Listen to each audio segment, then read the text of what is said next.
Many-facet-Rasch measurement is the most interesting and exciting topic in the field of education. Said no one ever. As I stand just outside the most historic and iconic site on the planet, Kuwait Towers, I thought I'd share a true story with you.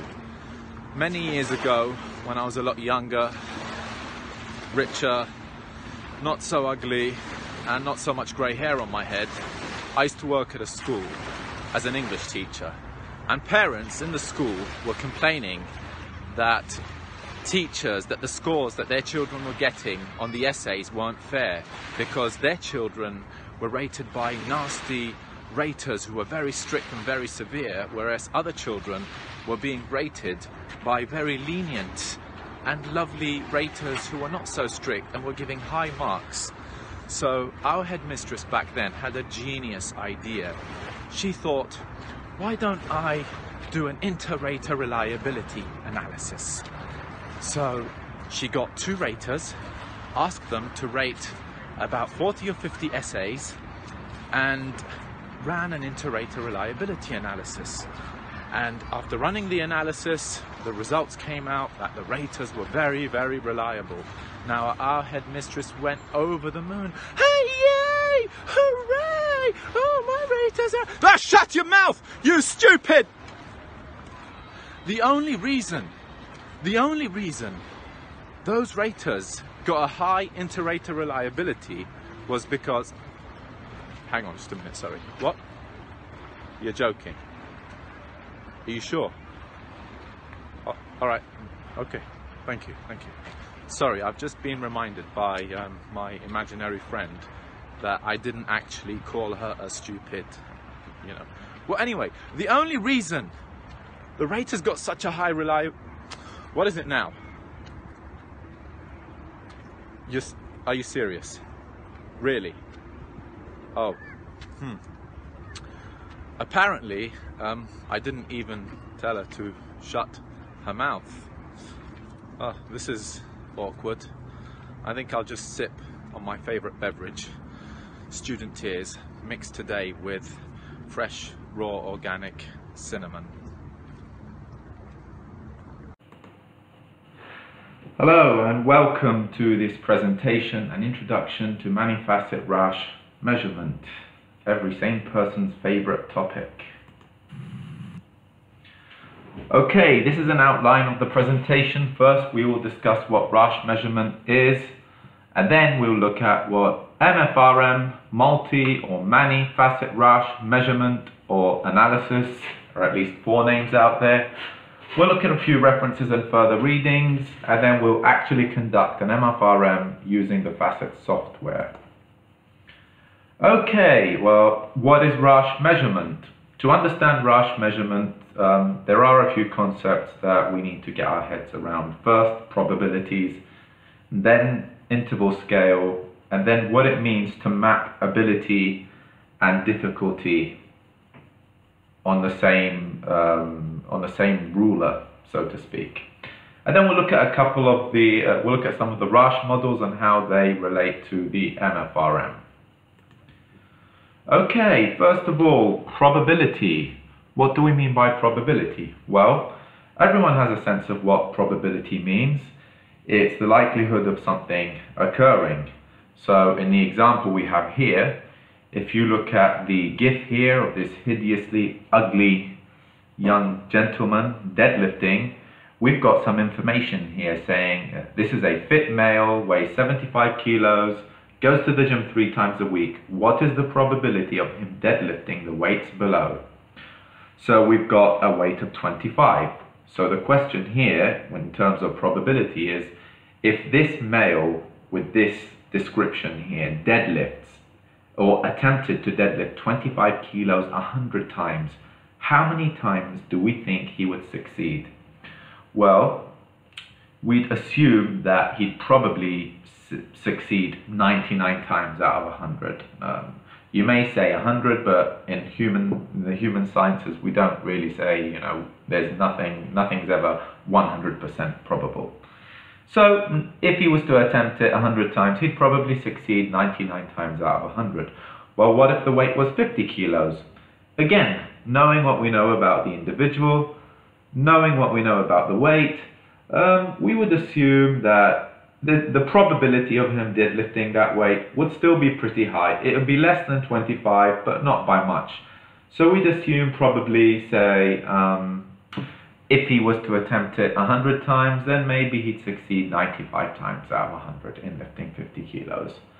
Okay, and this is where it gets interesting. What about 100 kilos? Well, 100 kilos is definitely more than 50. It's more difficult. But the probability of him deadlifting that weight would probably be, around 75. So 0.75. That is, if he was to attempt it 100 times, he might succeed 75 times out of 100 and fail 25 times. Okay, this is where it gets interesting. 200 kilos. Now, if I told you that the weight in the GIF that you see here is 180 kilos, then what do you think the probability of this individual deadlifting that weight, 200 kilos? Well,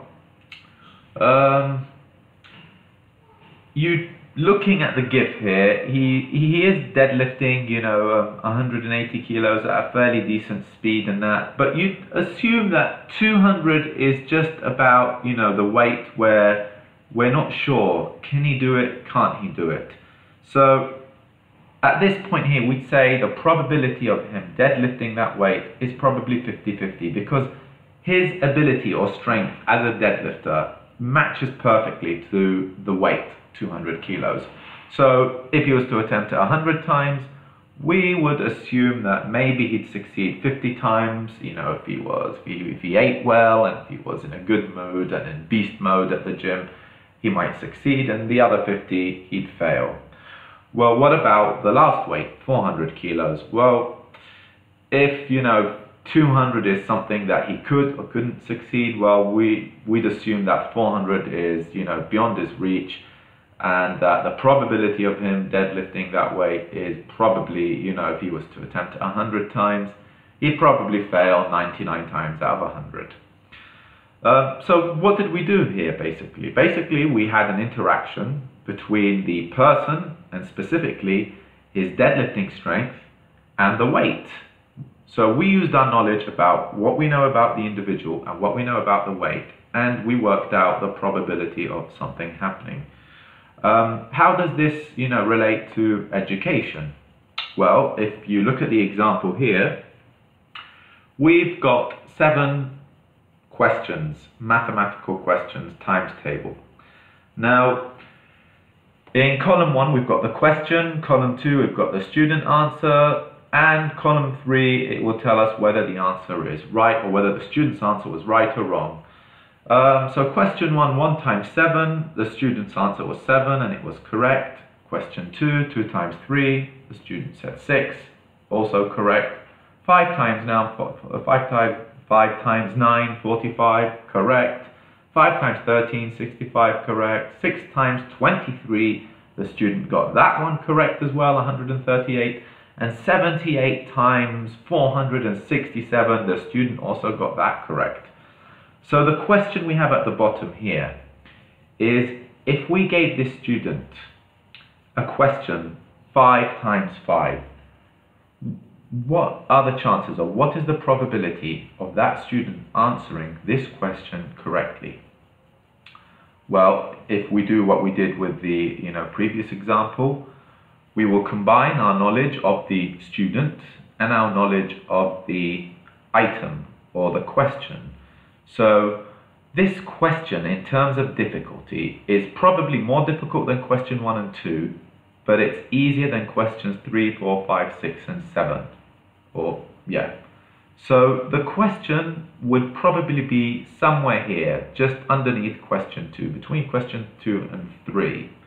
Now, if the student knows how to multiply 5 by 9 and can do 5 by 13, that is sort of giving you good information that the student probably can do 5 times 5.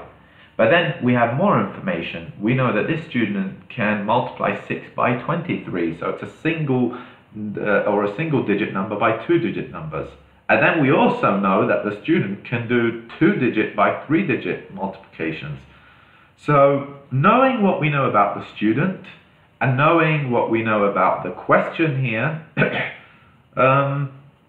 one would assume that the probability of this student getting this question, answering this question correctly, would be very high. So that's basically the gist of probability and what we mean by probability in the Rasch model. The next thing we need to look at is an interval scale, specifically ordinal versus interval scale. If we look at the 7 questions we had in the previous example, an ordinal scale basically just orders them from most, ascendingly or descendingly, so it's from the easiest to most difficult or vice versa. So we've got the questions here, so this is the easiest question, and then question 2, 3, they're ranked in their order of difficulty, okay? But what an ordinal scale cannot tell us, it can tell us that, 2 is more difficult than 1, but it cannot tell us by how much. Think of it like this. Think if we have a race, and I told you that individual X came in first, individual Y came in second, and individual Z came in third. Well, what was the difference between first and second? And what was the difference between second and third? The difference between first and second may have been, a fraction of a second. And the distance between second and third could have been a minute. So we know, okay, who came first, second, and third, but we don't really know anything other than that. We just know the rank order. It is more useful sometimes to look at, order with an idea of what each unit means. So if you look at the next example here, I've got a ruler, and a ruler is an example of an interval scale. Other examples, would be like a scale, an actual scale that will tell you your weight, the temperature, degrees Celsius or Fahrenheit. These are examples of interval scales, and what we mean by interval is that each unit, an increase, at the bottom is identical to an increase in the middle, which is identical to an increase in the top. So if you look at, this ruler here, the distance between 0 and 1 centimeters is the exact same as the distance between 14 and 15, and it's the same as the distance between 29 and 30. It's 1 centimeter, whether you go up or down the scale. Same thing with kilos. If something weighs 5 kilos, and something weighs 10, and something weighs 15 kilos, we know that the difference between, item 1 and 2 is 5 kilos, and the difference between items 2 and 3 is also 5 kilos. So we have meaningful units of measurement that we know what an increase means. Now, there's always been a debate whether, whether it is possible to measure. Now, okay, we could argue that, physical objects can be measured, like height, weight, heat or temperature. But what about things inside our brain, constructs like intelligence, ability, emotion, attitude, things like that you cannot really measure with a ruler or with a scale or with a thermometer. It's invisible. You can't really touch it. It's not a physical entity. So for the longest time, people have always argued that, these are things that cannot be measured, okay? And they've said that the best thing we can do is just assign them numbers according to some rule. George Rasch came along and said, no, shut your pie hole. We can measure things like intelligence, ability, emotion, attitude, and things, that are inside the brain in a way that will resemble an interval scale, that is more likely to resemble an interval scale where we know the distance, we know somebody's ability and how much they need to increase in ability to reach, another ability level. So if you look at the questions here, what would that look like hypothetically? What would these questions look like on a proper interval scale? Now, we obviously know that the distance or the difficulty, of 1 times 7 and 2 times 3, how much more difficult is 2 times 3? It's not much more difficult than 1 times 7. But if you look at the last two questions, questions 6 and 7, well, to go from being able to multiply one-digit number by two-digit numbers to multiplying two-digit by three-digit numbers, the distance between them is obviously much greater than the distance between 1 and 2. But we just don't know by how much. We intuitively know that there's a greater distance there. So an interval scale for these questions might look something like this. So question 1 times 7 and question 2 times 3, there's a distance. Again, let's assume we're measuring it in centimeters, so there's a difference of half a centimeter. And then between 2 times 3 and 5 times 5, there's a distance of 1 centimeter. The distance between 5 times 9 and 5 times 13 might be 4 or 3 centimeters. And then the distance between question 5, which is 5 times 13, and question 6 times 23, it looks like there's a 4 centimeter difference. And then question 6 times 23 and 78 times 467, there seems to be like an 11 centimeter distance between them. Now again, I'm just using centimeters so that you grasp the concept. But what I want you to get here is, the point I want to make is that the distance between these questions are different.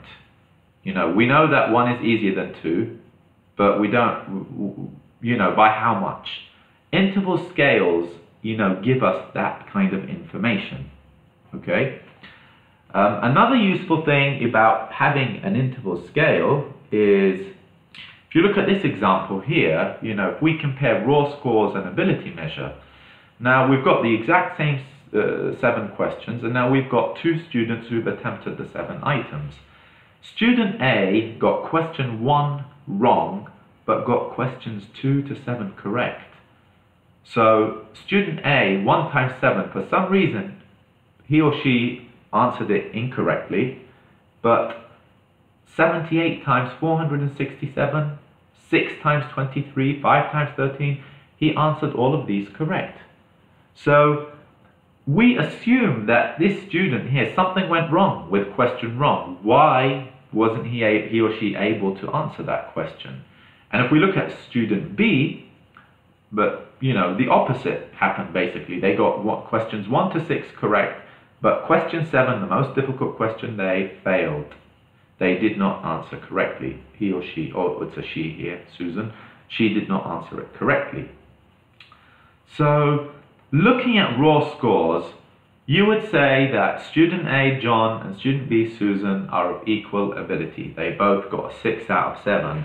But knowing what we know about the questions, don't you think, or wouldn't you agree, that John is probably more able than Susan? Because John was able to answer the most difficult question, and Susan didn't.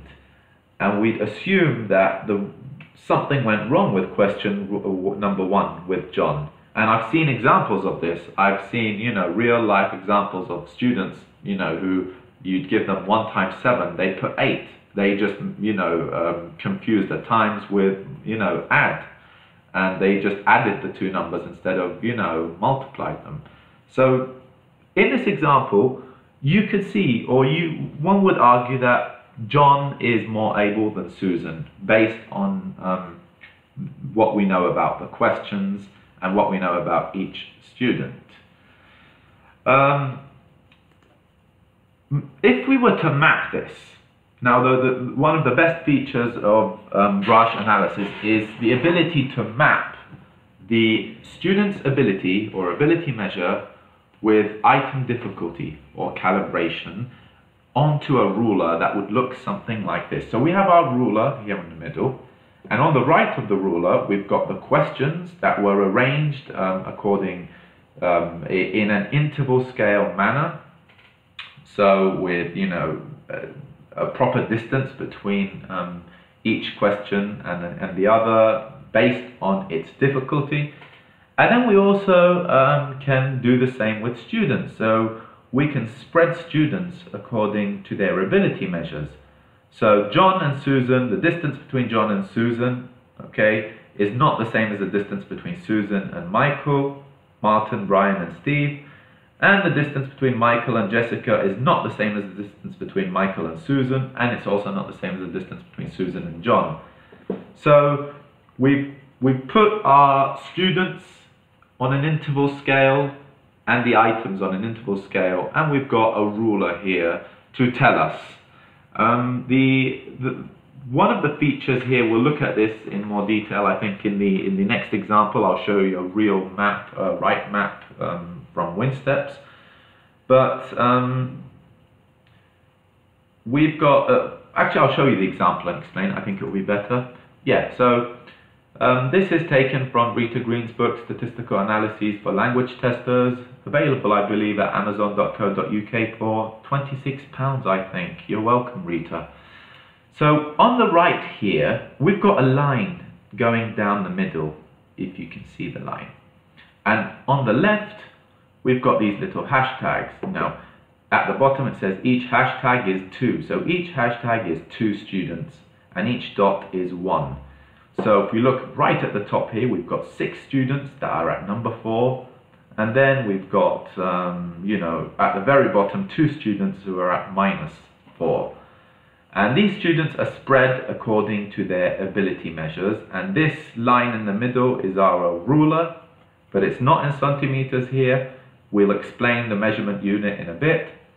And then on the right, we've got some reading questions that are spread according to their difficulty. So we've got our reading item 4. This was the easiest question. Reading item 17 was the most difficult question. What kind of information can this map give us? Well, if you find an example, if we look here at question R9, and we look at the students here, we've got 2, 4, 6, 8, 10, 9 students. The students are at the exact same location as the item. What does that mean? It means that these students, when they attempt item 9, reading question 9, they have a probability of 0.5 of getting it correct and a probability of 0.5 of getting it wrong. So their chances, if they were to attempt this item 100 times, there is a probability that they'd get it right 50 times and they'd get it wrong 50 times. So this question matches their ability perfectly. Now, if these students' ability were to increase and go from, let's say they're at 0.5 and they go up to 1.5, and, reading item 9 is here, and these students, their ability increases and they go up here. Or if we look at the students here that are 1.5, their chances of answering this question correctly increase because their ability increased. Okay, their mathematical ability increased. So they'd have a 0.73 probability of answering it correctly. In other words, if they were to attempt it 100 times, they'd probably succeed 73 times and fail 27 times. Now, as students go further and further up the scale, so does their probability. So does the probability of them answering it correctly. You get to a point where, if there's a 5, we've got, measurement units here, going from 0 to 4 and 0 to -4. If there's a difference of 5 measurement units, or 4.6 to 5 measurement units, I think, between the person ability and the item difficulty, then the probability of that person answering the question correctly would be 0.99. If they were to attempt it 100 times, they would succeed 99 times out of 100. Well, let's look at it the other way around. What if we have a student whose ability is lower than the item? Well, as their ability decreases, their chances of, answering the question correctly also decrease. So if we look at the same example here, reading question 9, which is at roughly 0.5, if we go to minus 0.5 to these students here, 2, 4, 6, 8, 10, is it? Yeah, to about 10 students. These 10 students, their ability is 1 measurement unit below the item difficulty. Thus, their chances of answering it correctly are 0.27. So if they were to attempt it 100 times, they might get it right 27 times and get it wrong 73 times. And as they move further down the scale, further down our hypothetical ruler here, their chances of succeeding at that item decrease. So what else can this tell us? Well, if you look at the students that are at the point 2 up to 4, we've got lots and lots of students here and with no questions that really match their ability. So depending on the purpose of the test, and depending on the test purpose, we might want some more difficult questions, to measure the student's ability more accurately. And if you look right here at the bottom at the -4, then we've got about 8 students who found this test way too difficult. There is not a single question that these students at the bottom, there's not a single question that they have a probability of 0.5 of succeeding on that item. Every single question is above their ability, so this was way too difficult for them. And the students at the unit number 2 up to 4, this exam was probably a bit too easy for them. I mentioned weird numbers that I didn't just pull out of my pocket. This is a table, a logit to probability conversion table. This basically tells you if there's a difference between the ability measure and the item difficulty or item calibration, what is the probability of success in each case. So if we look at the bottom here, if the difference between them is 0, so the item and the person's ability is at the exact same point on the ruler as the item difficulty, then they've got a 50% chance, of passing and 50% chance of failing, or 50% chance of agreeing and a 50% chance of disagreeing, 50% chance of getting the item right and a 50% chance of getting the item wrong. If their ability increases and goes up to 1, so, the probability of them it becomes 73%. If they go up to 2, it's 88%. They go up to 4, it's 98%. 4.6 to 5 is 99%. Now, so for example, if an item is at 0 and a student is at 4.6, then that student has a 99% chance, or a probability of 99% of answering that question correctly. And this can work, any way you want. It's looking at the exact distance. So if we had an item that is at -3 and a student who's at +2, the distance again is 5, and the probability would be that the student would be 99 or 0.99 of that student getting the answer correctly. If we look at the other side of the table, it's telling us the exact same information, but in the negative. This is when the item is more difficult or higher up the ruler than student's ability. So again, if we look at, if it's -0, which is the same as 0, it's a 50-50. But if the student is 1 point less, the student's ability is 1 measurement unit on our ruler less than the item difficulty, then the chances of them succeeding are 27%. If their ability is 2 units below the item, then the probability of them succeeding is 12. If they were to attempt it 100 times, then they'd succeed 12 times. Again, if it's 4, then the probability of them succeeding is 2%. So 2 times out of 100, they might get it right. If it's -4.6 to -5, then the probability of them answering the item correctly becomes 1%, 1 in 100. And again, I'll just give you random examples. So if we have an item that's at +3 on unit, +3 on our measurement scale, and the student is at -2 on the scale, and the difference is 5, and the probability would be 1. Okay, so we're looking at the distance here between the ability, student ability or test taker ability, and the item difficulty or item calibration.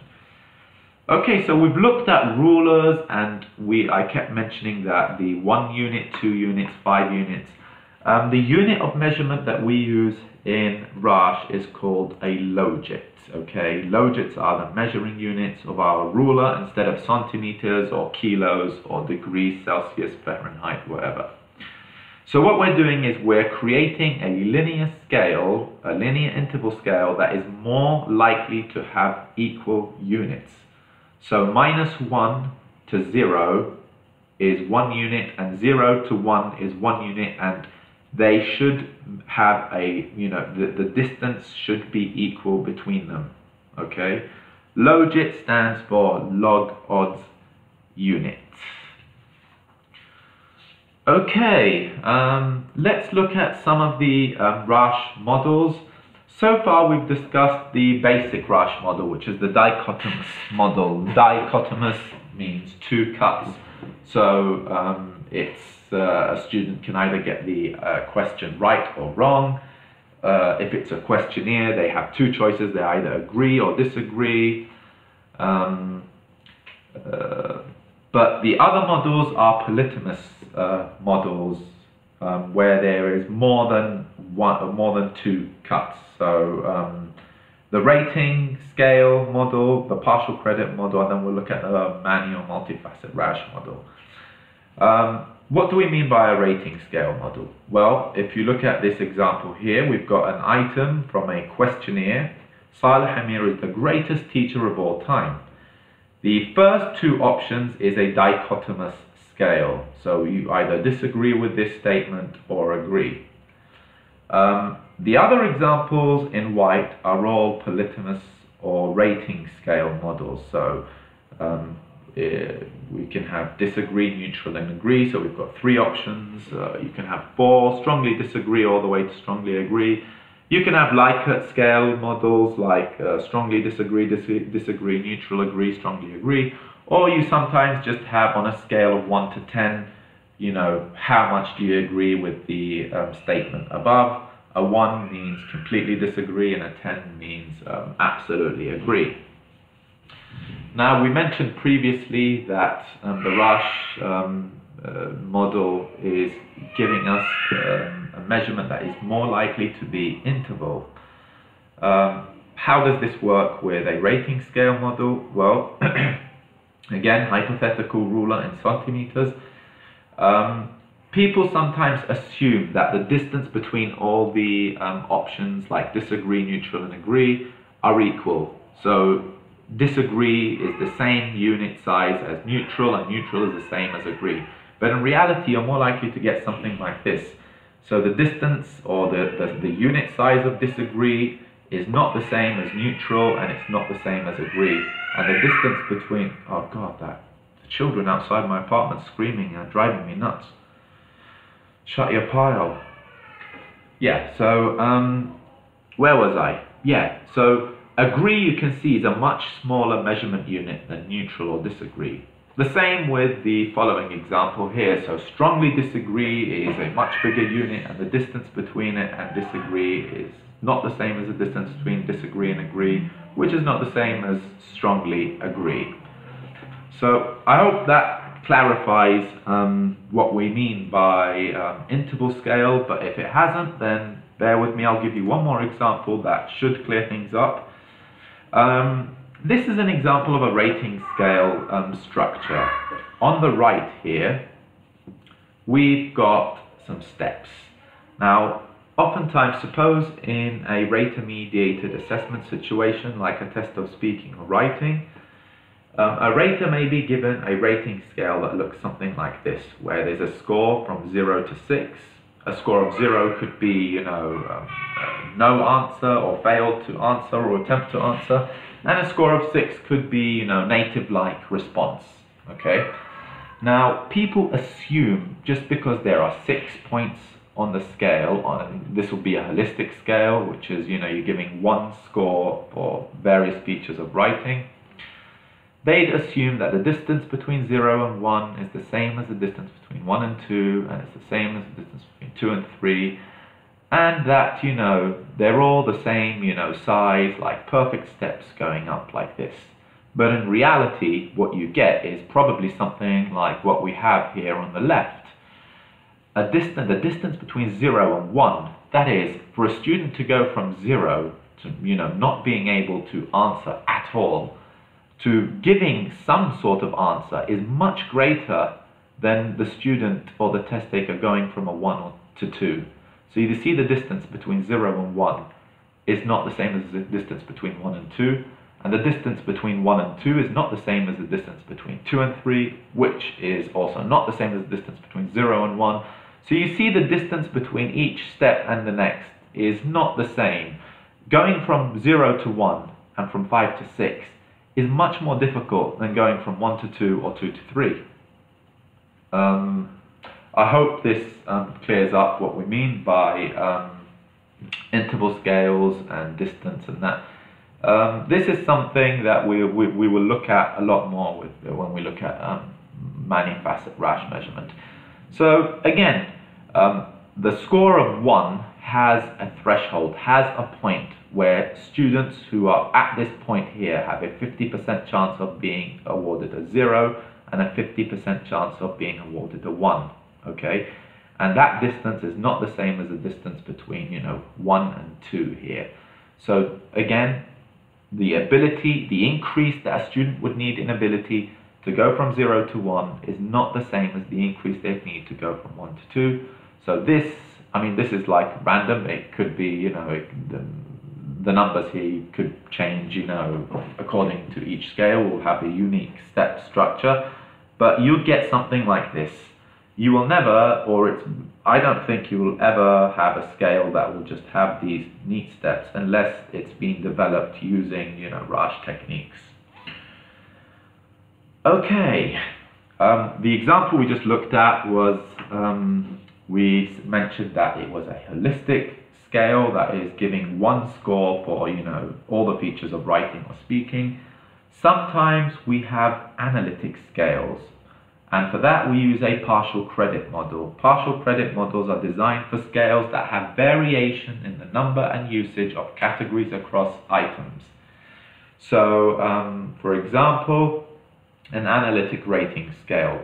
Let's say instead of asking the teachers to give an essay a single score, we ask them to give it 3 separate scores. One score for the essay's organization, one score for its vocabulary, and one score for its grammar.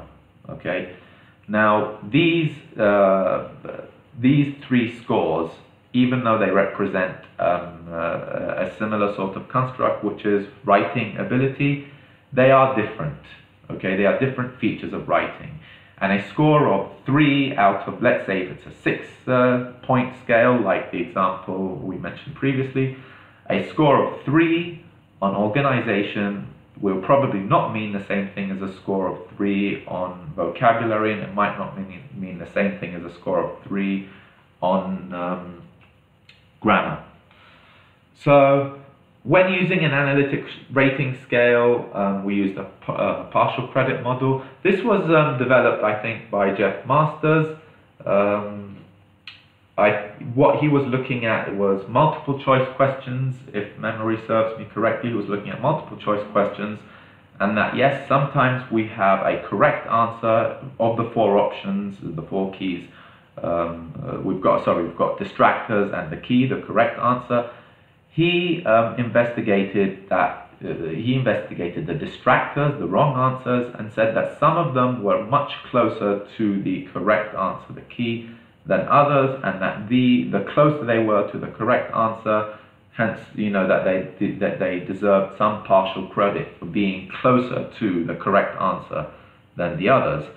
So in a case like that, say we have a multiple choice question, one answer would be, you'd get 1 point, and then maybe one of the answers you get a 0.75 for it, and a third incorrect answer you'd get half a point for it, and the last incorrect answer you'd get no points for it. But it's much more widely used in when rating analytic scales. I know that some testers don't really like to give partial credit for an answer if it's wrong. They just argue, well, if it's wrong, why give them partial credit? And that a miss is as good as a mile, but I don't want to get into that now. Okay, which brings us to the MFRM model. So the previous models involved an interaction between test taker ability, and that is the measure, and the item difficulty or the calibration. In rater-mediated assessments, like tests of writing and speaking, other factors besides student ability and item difficulty could contribute towards scores. For example, rater severity, task, rating scale. What do we mean by all that? Well, suppose, like I mentioned, we have an essay and a test of writing, and each student has to write an essay. Well, the interaction should be between the student's ability to write and the difficulty of the task that they are required to write an essay about. And that should really, that should be the only interaction that will contribute towards a score. Now, if other factors besides the student's ability and the task difficulty, if other factors contribute towards the score, we have what we call in language assessment as something called construct irrelevant variance. So variance in test scores that are unrelated to the construct. Our construct here in the essay example is students' ability, say, to write an argumentative essay. Things like rater severity shouldn't contribute towards the score, but we know for a fact that raters differ in their severity degrees. Two students could write the exact same essay, or the exact same essay could be given to two different teachers and they'd give it two different scores. One might give it a 5 out of 6 and the other might give it a 3 out of 6 or a 2 out of 6. Raters significantly differ in their severity. Now what happens is if we have two students who wrote two different essays, and student A is more able than student B, but student A was rated by a severe rater and student B was rated by a lenient rater, then student B, whose ability is lower than A, could potentially get a higher mark or an equal mark to student A. But we know that the equal mark, similar to the example I mentioned previously about raw scores, we know that that raw score is very misleading. We know that student A is more able, but was unfortunately rated by a rater who was more severe. Similarly, if student A, who was more able, was rated by a very lenient rater, and student B, who is less able, was rated by a severe rater, then the distance between them would be much, much greater than what it is in reality. So rating situations like that is you know, it's really dependent on your luck of the draw. You know, if you get the short end of the stick, you get a severe rater, then that contributes towards, it contributes significantly towards the score you get. And the problem is in high stakes situations where, you know, say that there's a cutoff score of 3 out of 6, and anyone who gets a score below 3 will fail or will not be admitted into the university or will not be accepted for whatever job. Now, if this cutoff score was 3 and we had a script or an essay, you know, and that essay was rated by a lenient rater, it might get a 4, and if it was rated by a severe rater, it might get a 2. So, you know, the students really at the mercy of the rater here, and it shouldn't be like that. Now, MFRM the great thing about MFRM is that it can actually tell us how severe raters are and how much their severity contributed to the score the student awarded, and it can also adjust the score in a way that, severity or leniency that is, and it can adjust the score in a way that will take into consideration how severe or lenient the rater was.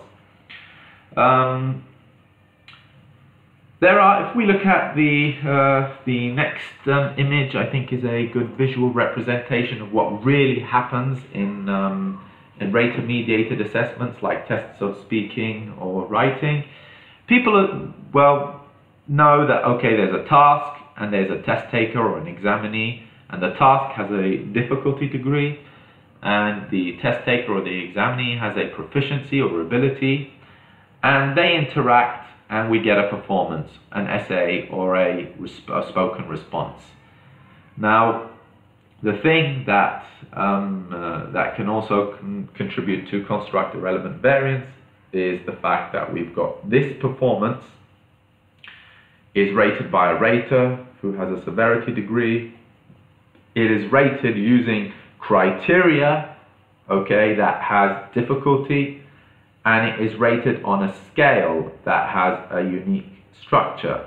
So by criteria, it's rated on, say, the grammar, vocabulary, and organization, and each one has a difficulty of obtaining a specific score on.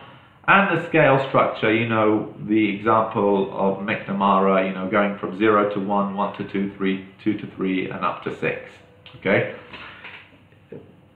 Other features that could contribute towards the score and cause some construct irrelevant variance are what Thomas Ekis, or X, I'm not sure how to pronounce his name. I'm really sorry, Tom. I reference you a lot in my thesis, and I do not know how to pronounce your surname.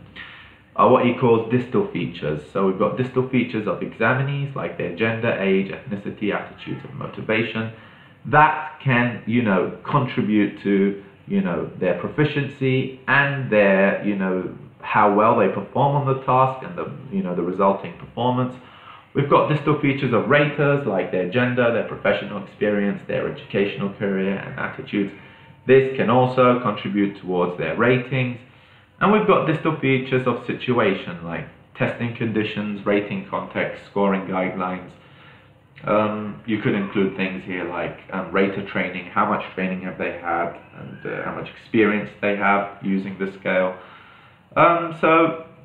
A better example would be, say you've got raters who rate the script at school with other teachers, or rate the essays at school with other teachers, and then they take the other half of essays and score them at home.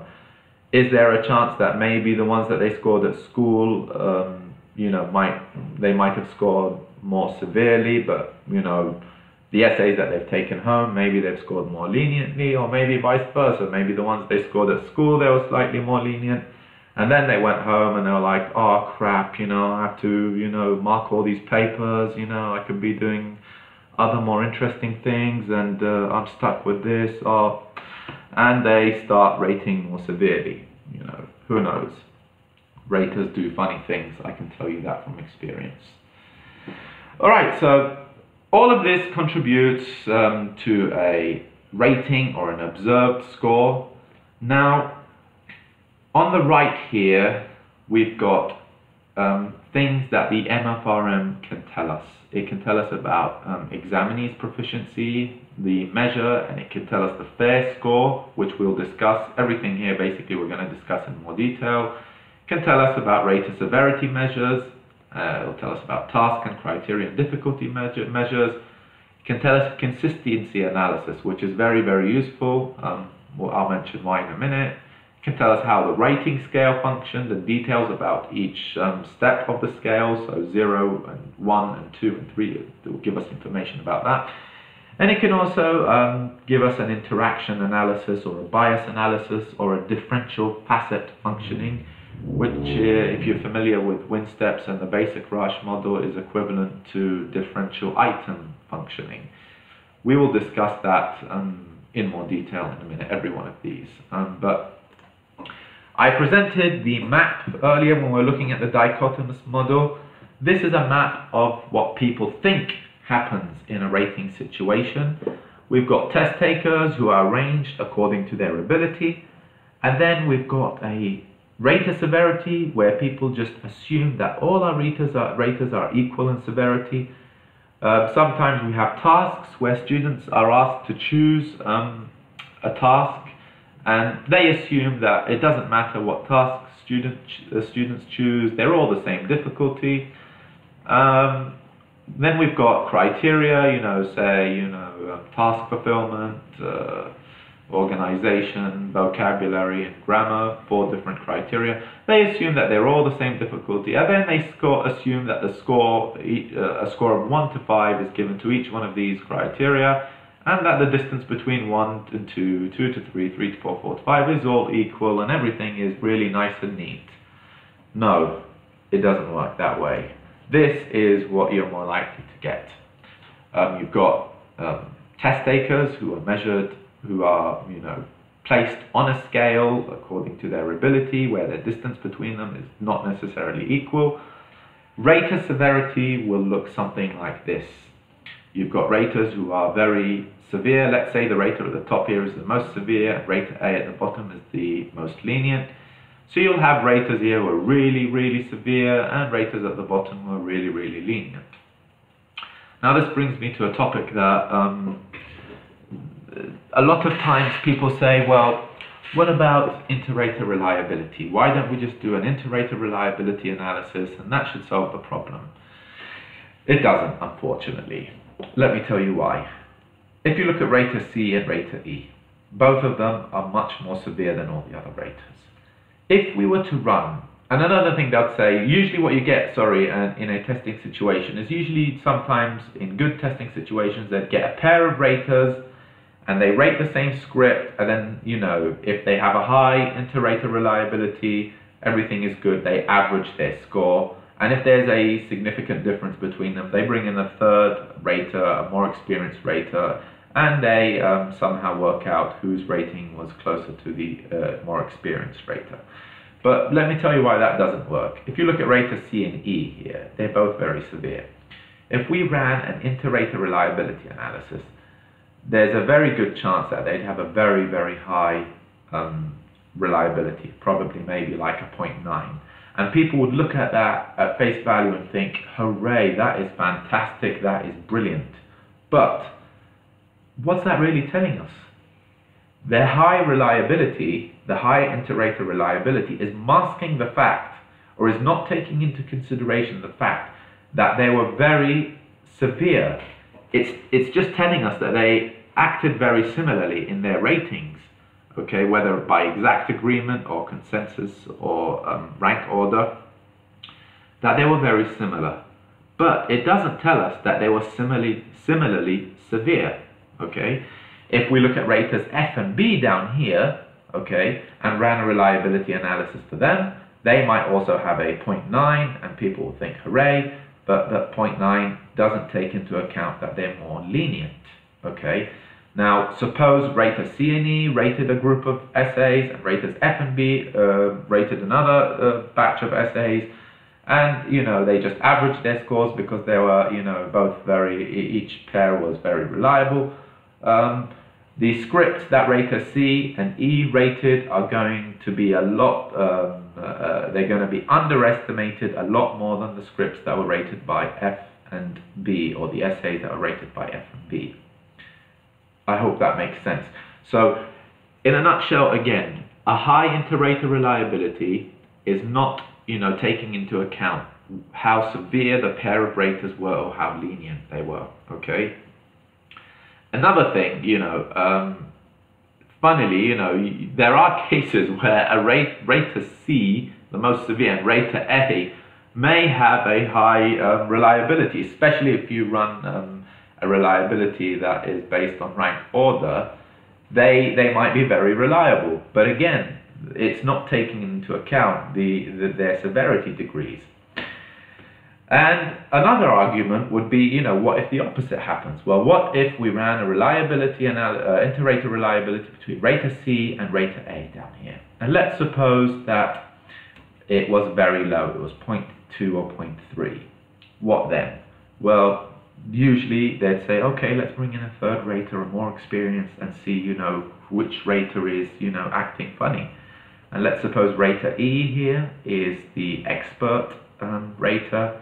Rater E comes in, and his scores of E and C are much more interrelated than the scores of E and A, rater E and rater A. So they just assume that rater A is a horrible rater. They tell him to piss off, and he goes home from feeling special to not so special, to quote George Carlin.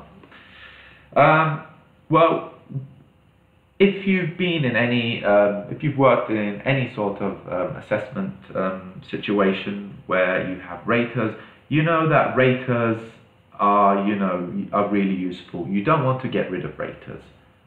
You want to keep as many raters as possible.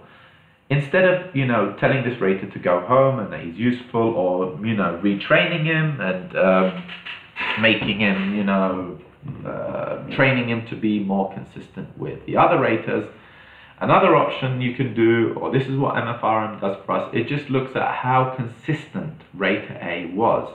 Okay, rater A was very lenient, but were they consistently lenient in a way that the model can match the sort of ratings that he or she gave? If so, instead of telling rater A to go home, you can keep rater A, and the MFRM will simply adjust the score of rater A and make it more in line with the scores of this hypothetical rater D here. Rater D is a rater of average severity. He's not very severe, not very lenient. He's right smack in the middle. And it will adjust the score of rater A and make it more in line with rater D, and do the same with rater C. So you don't have to get rid of raters. You don't have to make them, undergo training all over again. As long as they are consistent, as long as they are self-consistent in the way that they use the scale and score the essays, it's not a problem, okay? Other things that the MFRM can tell us about the task, sometimes when we give students an option of task 1, 2, 3, 4, or 5, we just assume, okay, because they chose task 2, task 2 should be the same as task 5 and the same as task 1 and 4 and 3. But usually, or sometimes when you actually run an analysis, you'd see that certain tasks were scored a lot more severely than others. So people who chose task 1, for whatever reason, they weren't aware that the raters were being a lot more severe when rating that task than task 2. That, task 2 was rated much more leniently. And again, there's a very big difference between task 1 and 2 in terms of difficulty, and the assumption was that they were equal in terms of difficulty. The MFRM will tell us whether this assumption is true or not, and it will tell us, how many levels of difficulty we have, and how difficult, how much more difficult each task was compared to the other. We also have criteria, and again, the assumption is that the MFRM will test the assumption whether the criteria were all equal in terms of difficulty. If not, how many levels of difficulty did we have, and which ones were more difficult, and by how much on an interval scale. And the same thing, we mentioned the steps here, from going from 1 to 2, 2 to 3, 3 to 4, and we noticed that 4 to 5 is much greater than going from 3 to 4, and going from 3 to 4 is much greater than going from 1 to 2. All right. Is there anything else I wanted to mention here? We've got the ruler here. Again, where our measure is in logits, not centimeters. I just used the ruler for to get the point across. Okay, information MFRM can give us. That was the right side of the boxes in the right side of ECIS's visual representation. It will tell us things about the test takers, or in our example we've got essays, so we don't really call them test takers or essays. You usually find the word script is used in writing assessment, so that is the term we will use. So it will tell us something about scripts. But if this was a speaking test, then it will tell us something about the test takers, or the sample, the performance.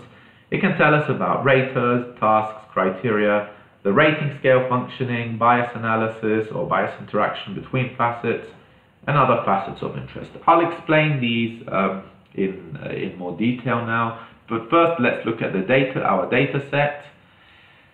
Okay, we have got 74 raters, 40, all of them are teachers of English, 40 of them were non-native speakers of English, and 34 were natives. Okay, we've got 24 essays, or scripts, test takers. 12 essays had short sentences and 12 essays had long sentences. Don't ask me why. It'll take too much time to explain, and it's not really worth it, but just know that we've got two types of essays that were written using short sentences and essays that are written using much longer sentences. So we've got 12 per each. We also have a 9-point analytic rating scale with 4 criteria. So each criterion here is given a score of 1 to 9. We've got task achievement, coherence and cohesion, lexical resource, grammatical range and accuracy. So the investigation consisted of 2 parts. Okay, part 1, we had 60 of our 74 raters. 60, 30 natives and 30 non-natives. They rated all the scripts at home. Okay.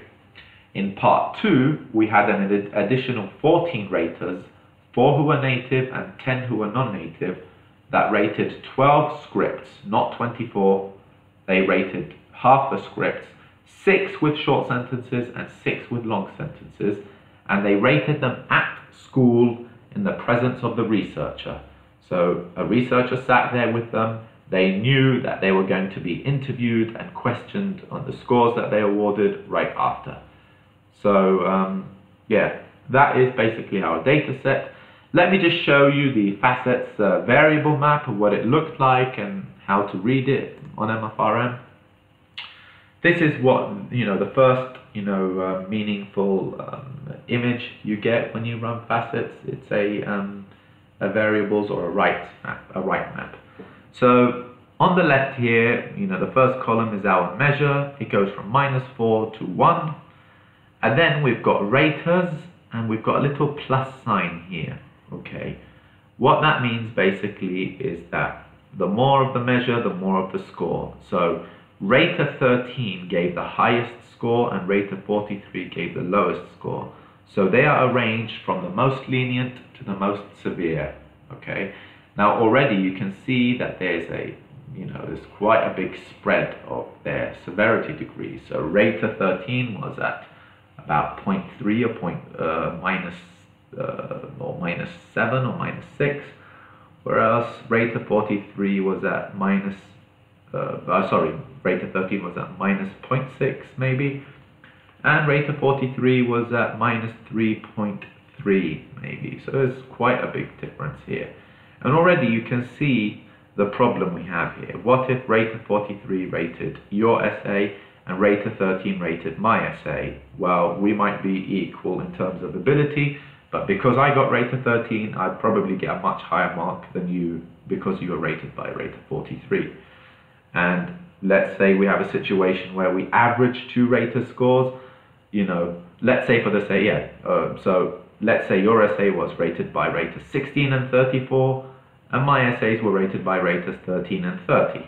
Again, we'd have the same problem. I'd get a much higher score than you, even though our ability might be identical. And your chances of getting a score is dependent not only on your ability, but on the rater that you got, or the pair of raters that rated your script. And the low score they give you may have, major consequences, and it may mean, it may be the difference between you passing and failing, or being admitted and accepted into a university and not. If we look at the script here, we've got 24 scripts, and we see a minus sign here.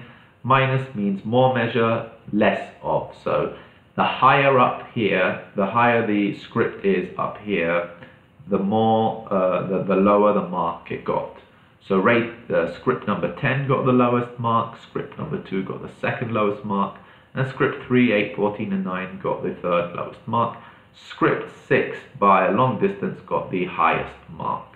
Okay, So all the scripts really were sort of similar ability, except for rater script number 6 here, and maybe 10 was slightly lower than the others.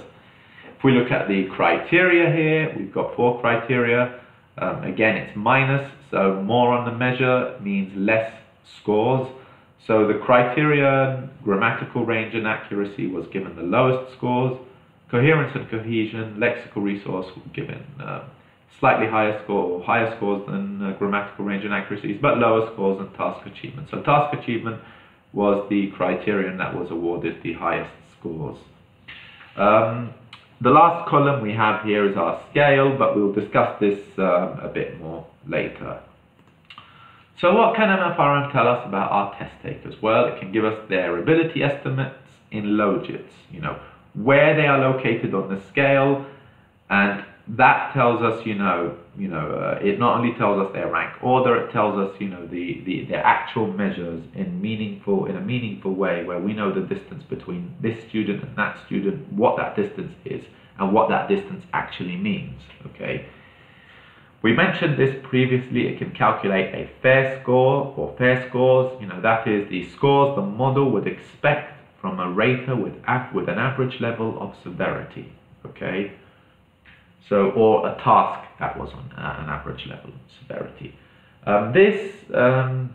A word of caution here: if you have if you've designed your study in a way where all the raters rate all the scripts, you're not going to get much here on a fair score in the fair scores, because the scores awarded in the fair score would be very, very close. What you will get though is if you're not in a research situation where you're getting all your raters to score all the essays or the spoken performance, then you need to just design the study in a certain way. I recommend you read, I think, chapter 8 or 9 in Thomas X's book, Introduction to Many-Facet Bash Measurement. He shows you various designs or ways to design your study or the rating situation in a way to ensure that there is enough linkage between the raters. All you need is linkage somewhere where you can link rater A to rater B and rater B to rater C, and it will calculate the fair scores there. Okay, so it can tell us how easy or difficult the test was for that group of test takers. So if it gives us a negative mean, it means that the test was more difficult, than their ability. A positive means it was just that their ability was higher than the test and it was more easy. It can tell us the mean standard error or the uncertainty or precision of the estimates. We will discuss this when I actually show you the example. It can give us the chi-square test. Now this tests the hypothesis that the test takers are all equal in terms of ability being measured. Okay, so if we get a significant chi-square, a p-value that is less than 0.05, we reject this hypothesis. Okay, so the hypothesis again is that test takers are all equal in terms of ability. If we get a significant chi-square result, it means that we reject this. It means that they weren't equal in terms of ability. The chi-square will basically, we will cover this on every single aspect. When we look at raters, it will test the hypothesis that the raters are all equal in terms of severity. When we look at criteria or tasks, it will test the hypothesis that a criteria or tasks were equal in terms of difficulty. Okay, strata index. This is the number of statistic strata or separation, the number of statistically distinct levels of ability being measured. It can give us the reliability. Now, this is not the traditional meaning of reliability. It is the likelihood that a similar ordering of test takers would occur if they took another test measuring the same ability. Okay. Fit statistics, it tells us whether the pattern of ratings closely approximate the predicted Rasch model.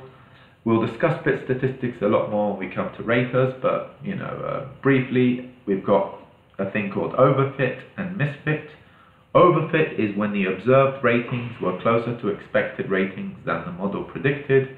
In other words, it was too predictable, the ratings were too predictable. Misfit, on the other hand, is the opposite. It's when observed ratings were further from the expected ratings.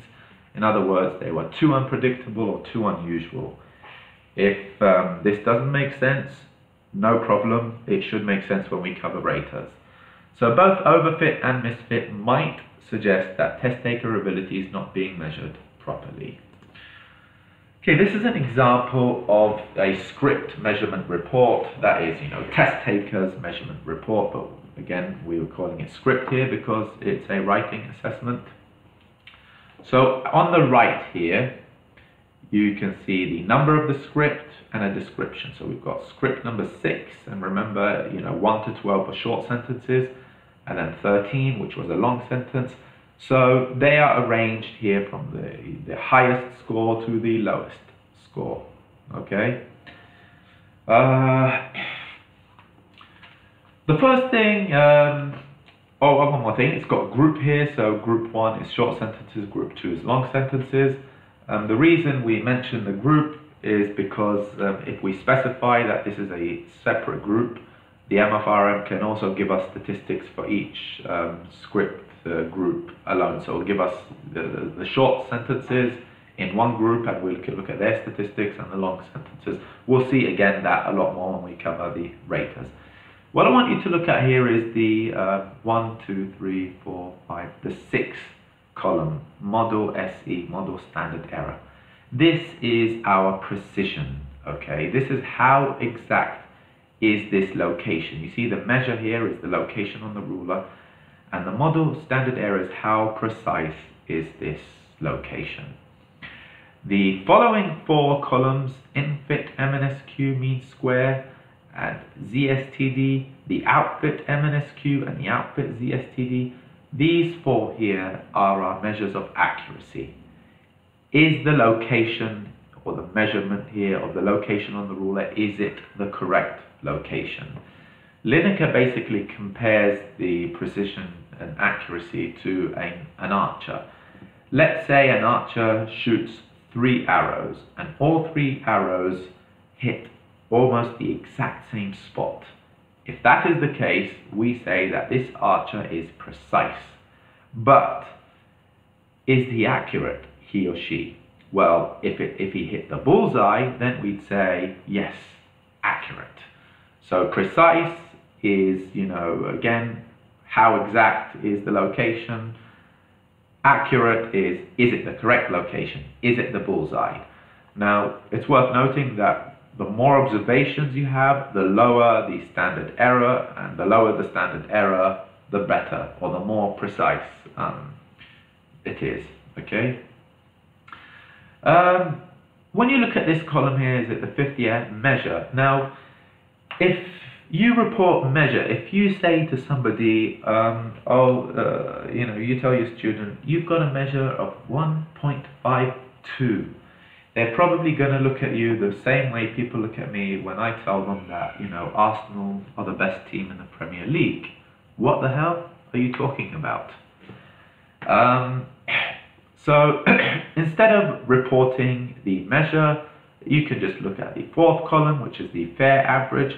Again, fair average and observed average, because all the raters rated all the scripts, are not going to be much different.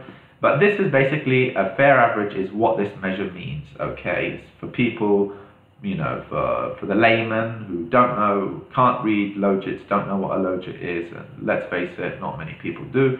So we just report their fair average, and that should make everything, okay.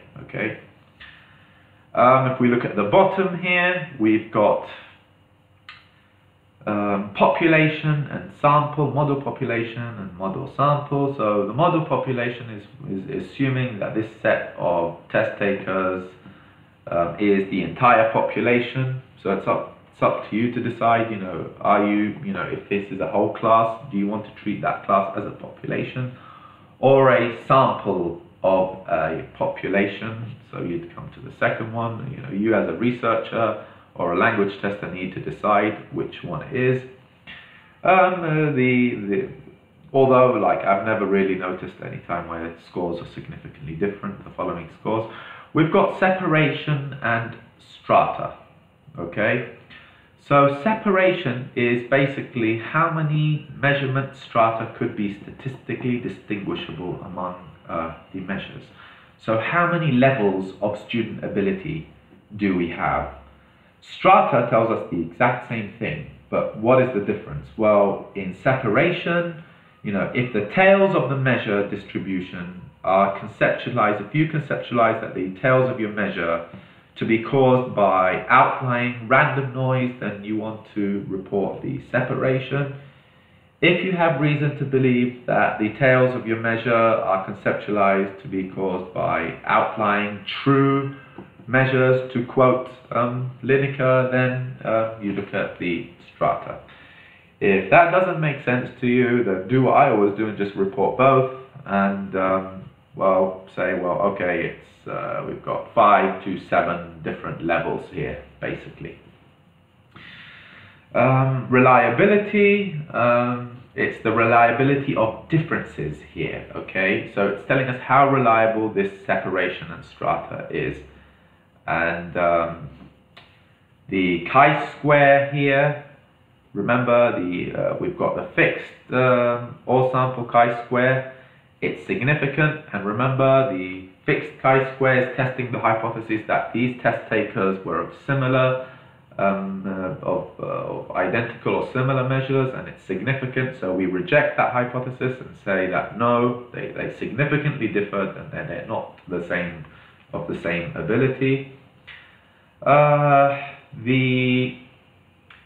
The model random normal chi-square, well, this just tests the hypothesis that the measures are a random sample from a normal distribution. If it's significant, we reject it and say it wasn't a random sample from a normal distribution, but it's not here. It's above 0.05, so we retain the hypothesis, basically. Okay, is there anything else that we need to cover here? No, let's go to what you've all been waiting for, raters. Okay, so what does MFRM tell us about the raters? Well, it will give us a measure of their severity degree in logits and their location on the scale. And I don't want to keep repeating myself, but a location on the scale is not only telling us, the order of their severity, it's telling us how much more severe each rater was than the other. It can tell us their internal consistency in using the scale and criteria to rate the test takers and tasks, and these are the fit statistics. These are very, very important. Fit statistics are the degree to which observed ratings are equivalent to the expected ratings. The difference between observed and expected ratings are expressed as standardized residuals. The larger the difference, the more inconsistent the raters. If that doesn't make sense, no problem. We hopefully, by the time we actually show you the fit statistics, it will make more sense. So we mentioned previously that there are 2 fit statistics: outfit, which is outlier sensitive fit statistics and it's unweighted, and infit, which is information weighted fit statistic. Outfit is more sensitive to outliers, as the name suggests, outliers with unexpected ratings. Infit is more sensitive to non-extreme unexpected ratings, more in the middle. Infit in most cases is more important. Okay, now this should clear up what we mean by fit statistics. So fit statistics have an expected value of 1. That is when the observed rating and expected rating are exactly the same. If it is less than 1, it means that there was less variation than expected. We call this overfit. So perhaps raters exhibited a central tendency effect or a halo effect. Okay, a central tendency effect basically means when they weren't using the extreme ends of the scale. So if it's a 6-point scale, they weren't awarding scores of 1 and 6. They were probably just giving 2, 3, and 4, maybe. Okay. A halo effect could be when the score of one criteria influenced the score of another. So say that they award vocabulary 5 out of 6, they tend to just score grammar 5 out of 6. So whatever they were giving vocabulary, they were giving grammar. Okay. Okay, so if the fit statistic, this was less than 1, remember, If the fit statistic is greater than 1, it means that there was more variation than expected. Now we call this misfit or underfit. This is more problematic than overfit because it means that the rater is unpredictable, is acting in an unusual or a weird way that we can't, the model can't predict. Acceptable fit statistics range from 0.5 to 1.5. Excellent fit statistics, like McNamara suggests that fit statistics should range between 0.7 to 1.3. It really depends on the purpose and the stakes of the test. If it's a high stakes test, you probably want, excellent fit statistics. If it's just for research purposes and not so high stakes, then the Mike Lineker's parameter of 0.5 to 1.5 is good, basically. So we said that perfect fit is 1. So anything below 1, if it's from 0.5 up to 1 in acceptable fit statistics, that is acceptably fit, but it's slightly overfitting, meaning that the ratings were slightly too predictable. And if it ranges from 1 to 1.5 in the acceptable fit statistics, again, it's acceptable, but it means that the raters were slightly more unpredictable, on the side of being more unpredictable. Okay. We'll actually look at an example and we'll cover a bit more detail on that, but for more on rater effects like halo, central tendency, restriction of range, see the 2 articles by Myford and Wolf in the further reading section. I highly recommend anybody who's interested in studying rater behavior to read those 2 articles. Okay, what else does MFRM tell us about our raters? It can give us their standardized fit statistics. Okay, so the fit statistics we mentioned were just the mean square, so MNSQ. So it will give us infit, MNSQ, and ZSTD. Okay, so the MNSQ should be from 0.5 to 1.5 or from 0.7 to 1.3. And the standardized fit statistic, any value of 2 needs further investigation. A negative 2 or above, that is. Okay, I should have just greater than 2 or plus or minus 2. Negative values mean overfit, positive values mean misfit. It can also calculate a fair average for the rater, and again we use this when raters rated different scripts because we want to know, was the difference in the scores awarded due to their severity degrees or the proficiency of test takers they were rating. So in other words, let's say we have 2 raters that have been rating different scripts, and one rater, their average score was, say, 4 out of 6, and the other rater's average was 2 out of 6.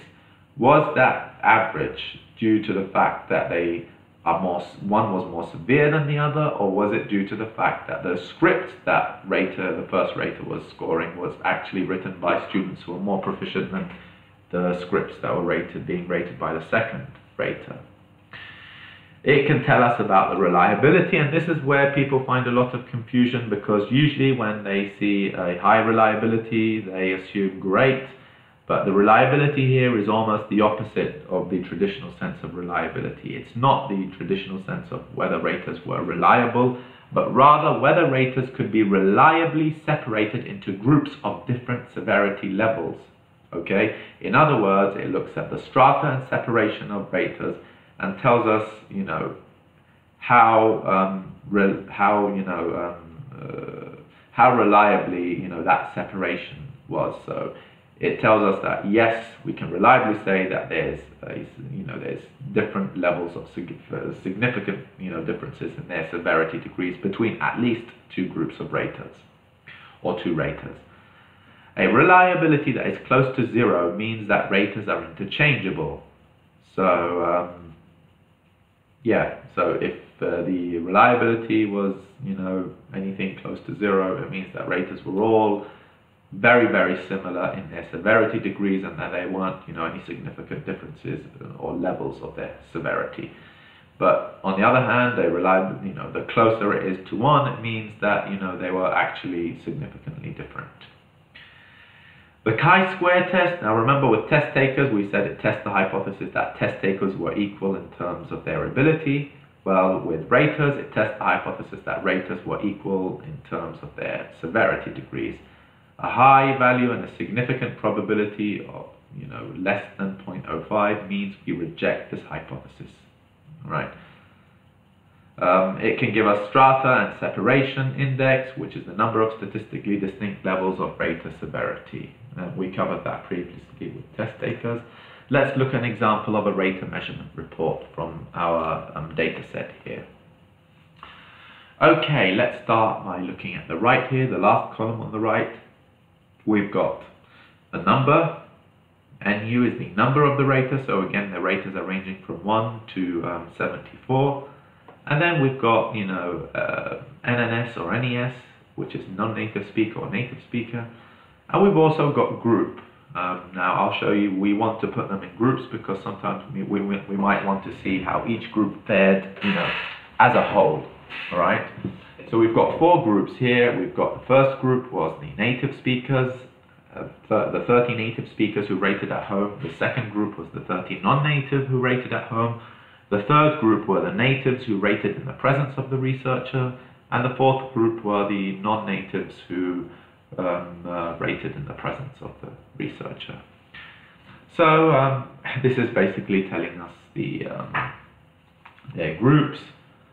We've got the exact observed, the exact agreement, the observed percent and accepted percent.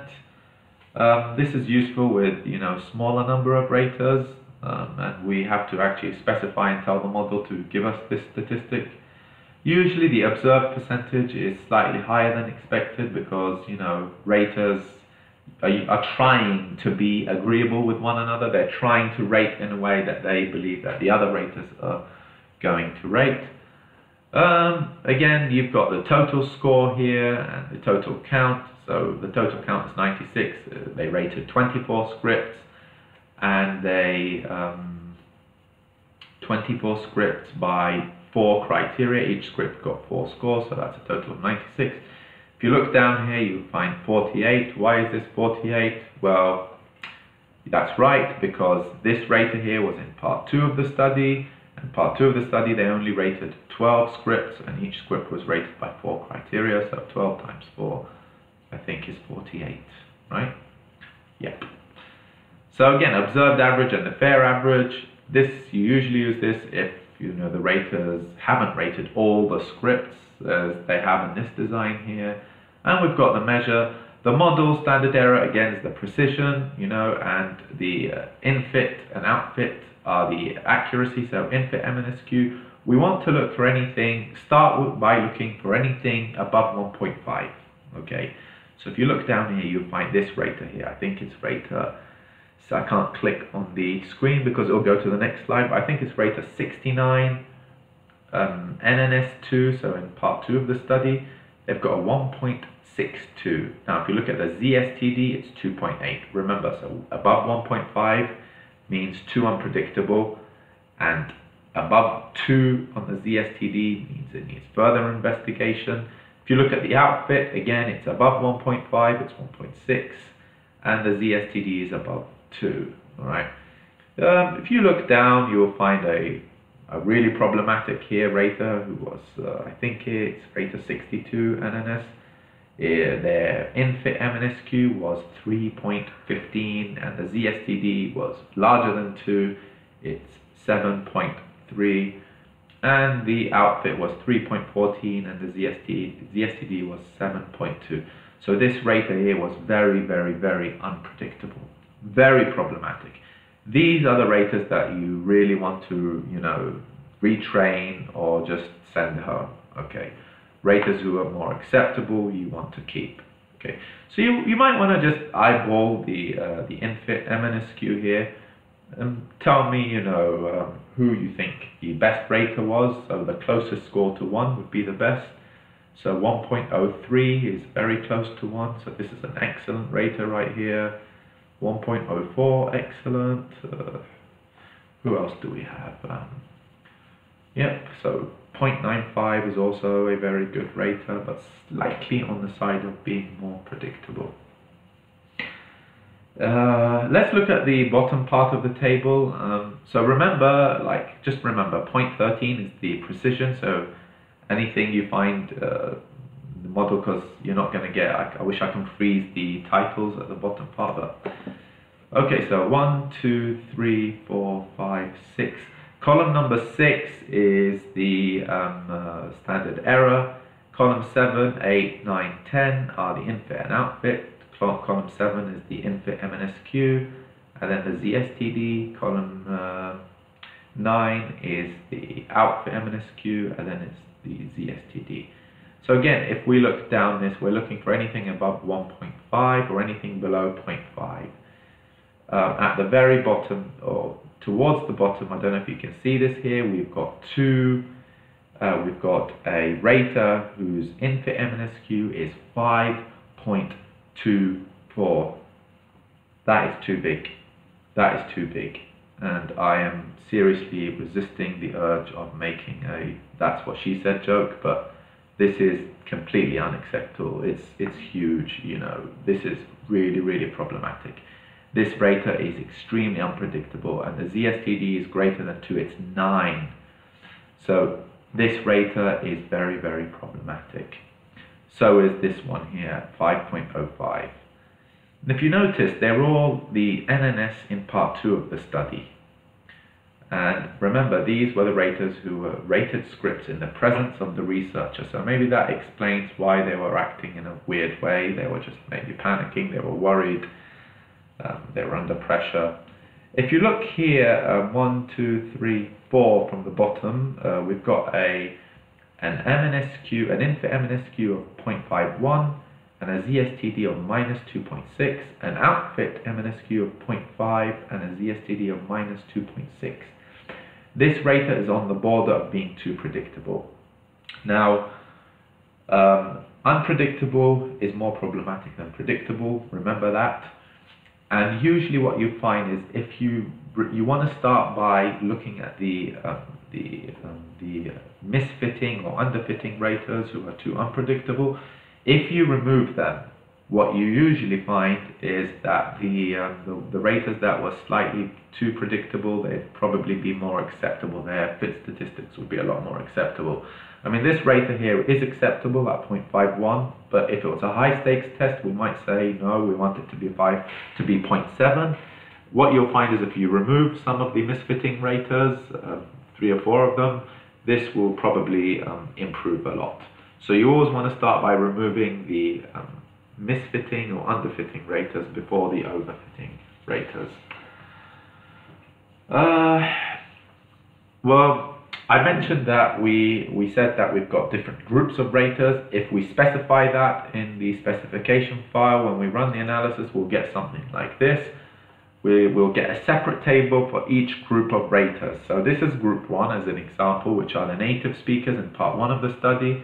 And we've got all the statistics that we basically looked at, and with their own reliability and their own chi-square and their separation and strata, basically. And you get the same table for group 2, 3, 4. You might want to explore, you might find this interesting, you might want to explore them at a group level. You can also just look at some summary statistics for each group here. So the first column here, the first row, sorry, is just all the raters. Then if you look at the last 2 columns, it says group and number of raters.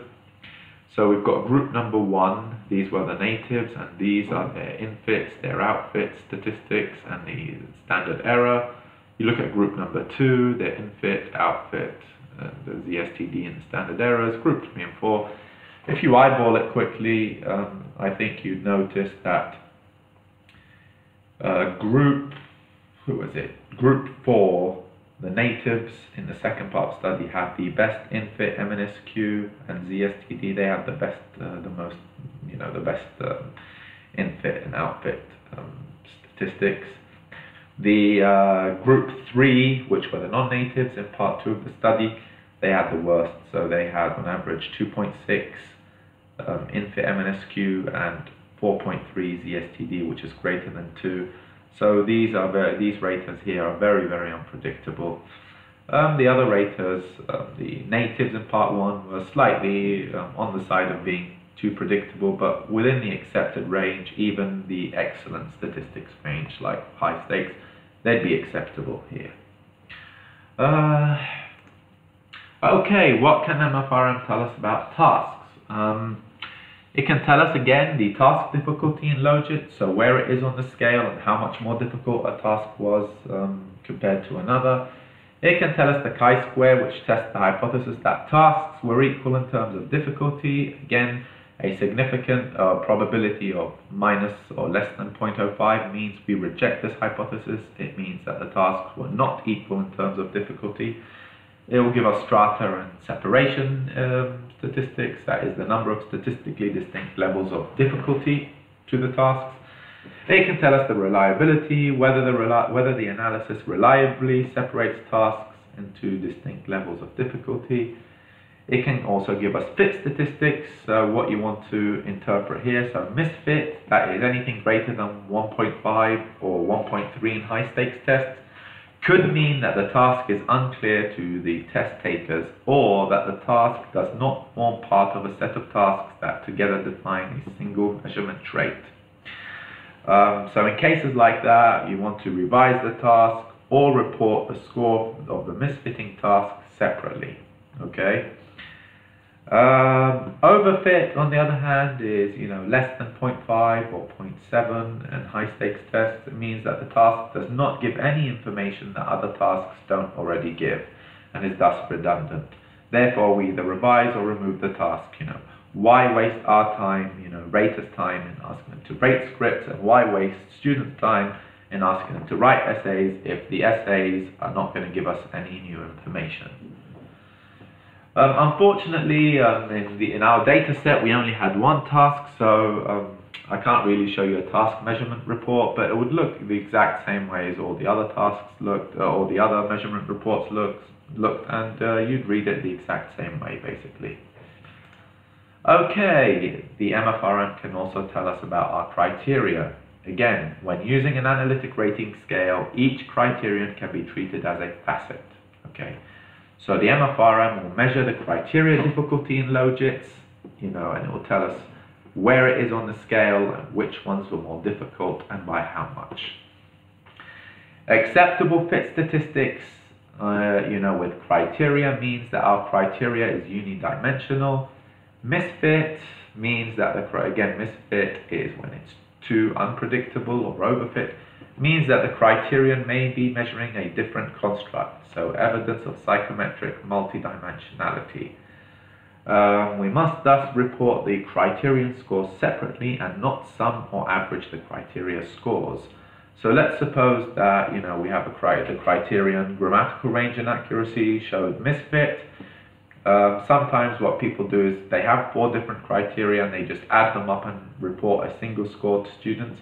If one of the criteria is misfitting, we do not do that. We add the 3 criteria that are, that are within the acceptable fit range, and report the misfitting criteria separately. Overfit, on the other hand, that is when it's too predictable, means that a criterion is either redundant, measuring the same ability as another criterion, or the criterion significantly affected the scores awarded to other criteria. That is a halo effect, or possibly both. Okay. Strata and separation measures the number of distinct levels of criterion difficulty, which is exactly the same thing as we did with tasks and raters. The reliability measures how confident we can be that similar measures would be obtained if another group of raters used the scale. High strata and reliability mean that either the test takers significantly differ in their various criteria, or that raters perceive these criteria differently, or both. Now, this is where you get to play detective, and I know that everybody loves to play detective. You really need to investigate, what a high strata and reliability mean in your situation. Is it because the test takers significantly differ in the criteria, or that raters perceive these criteria differently? And it could be both, remember. Okay, so this is what a criteria measurement report looks like in Table 7. we've got, again, on the far right here, the last column on the right, we've got the number and the criteria. So number 4 is grammatical range and accuracy, 2 coherence and cohesion, 3 lexical resource, 1 task achievement. And we've got the infit and outfit, the infit MNSQ and ZSTD, the outfit MNSQ and ZSTD, and the model standard error, which is the precision, and these are the accuracy. So infit MNSQ, if we look at them, we eyeball them, they're all within the acceptable range and they're all within the excellent fit statistics for high stakes test. The outfit, again, is all acceptable. You may say, well, there's a minus 6 ZSTD here and a minus 6.4 infit ZSTD and a minus 6.7 outfit ZSTD. This is only problematic if the infit MNSQ is not within the acceptable range, but since it is, that shouldn't be a problem. Again, what else have we got? We've got the reliability here, the strata, the separation, the significance. So we've got a chi-square that is significant, which means that we reject the hypothesis that the criteria were all similar in their difficulty measures. They weren't.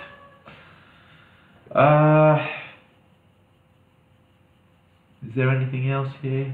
No, I think that's it. We'll go to the next part, the next table. MFRM can give us the rating scale functioning.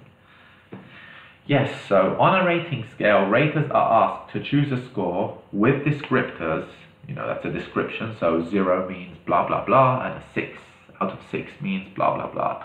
That best describes the performance. So they choose a score, you know. So on a 6-point scale, raters choose a score of 1 to 6 or 0 to 5 to award the performance. Each level, that is, you know, 1 is a level, 2 is a level, 3 is a level, is a separate category. So the score of 6 is a category, the score of 5 is a category, the score of 4 is a category, all the way down to 1. The MFRM can give us a measure of the category difficulty in logits on the interval scale, and this is going back to McNamara steps, remember?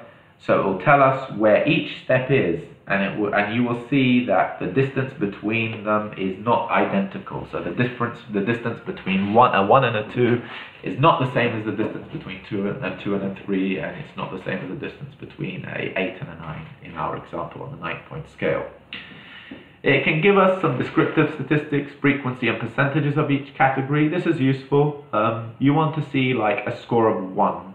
You want to see the frequency and percentage. How many times was it used, and what percentage of the time was that used? Of all the scores, how many percent? What is the percentage of that score being used? If you find that the frequency and percentages are very low, you might want to revise those categories, so those scores. So let's say you've got a score of 1 out of 9 and only 3 raters awarded a score of 1 out of 9. You want to ask yourself, do you want to keep that category there, or do you want to combine 1 and 2 and make them, combine them into a single score? This is the next thing it'll tell us. It's the category average measure, and this is very, very important. This is test takers' average measure in logits who are placed in each category. For example, on a 6-point scale, it will give us the average measure in logits for all the test takers who were awarded 1, the average measure of all the test takers who were awarded 2, and so on and so forth. We expect the measures to increase monotonically. So the average measure of test takers who are awarded score of 2 should be higher than the average measure of test takers who are awarded 1 and lower than those who are awarded 3. Thus, a higher score means that test takers had more of the ability being measured, whatever that ability is. If this is not the case, the meaning of our scores would be very unclear, and as a result, our test would lack in validity. If this doesn't make sense, let me give you an example.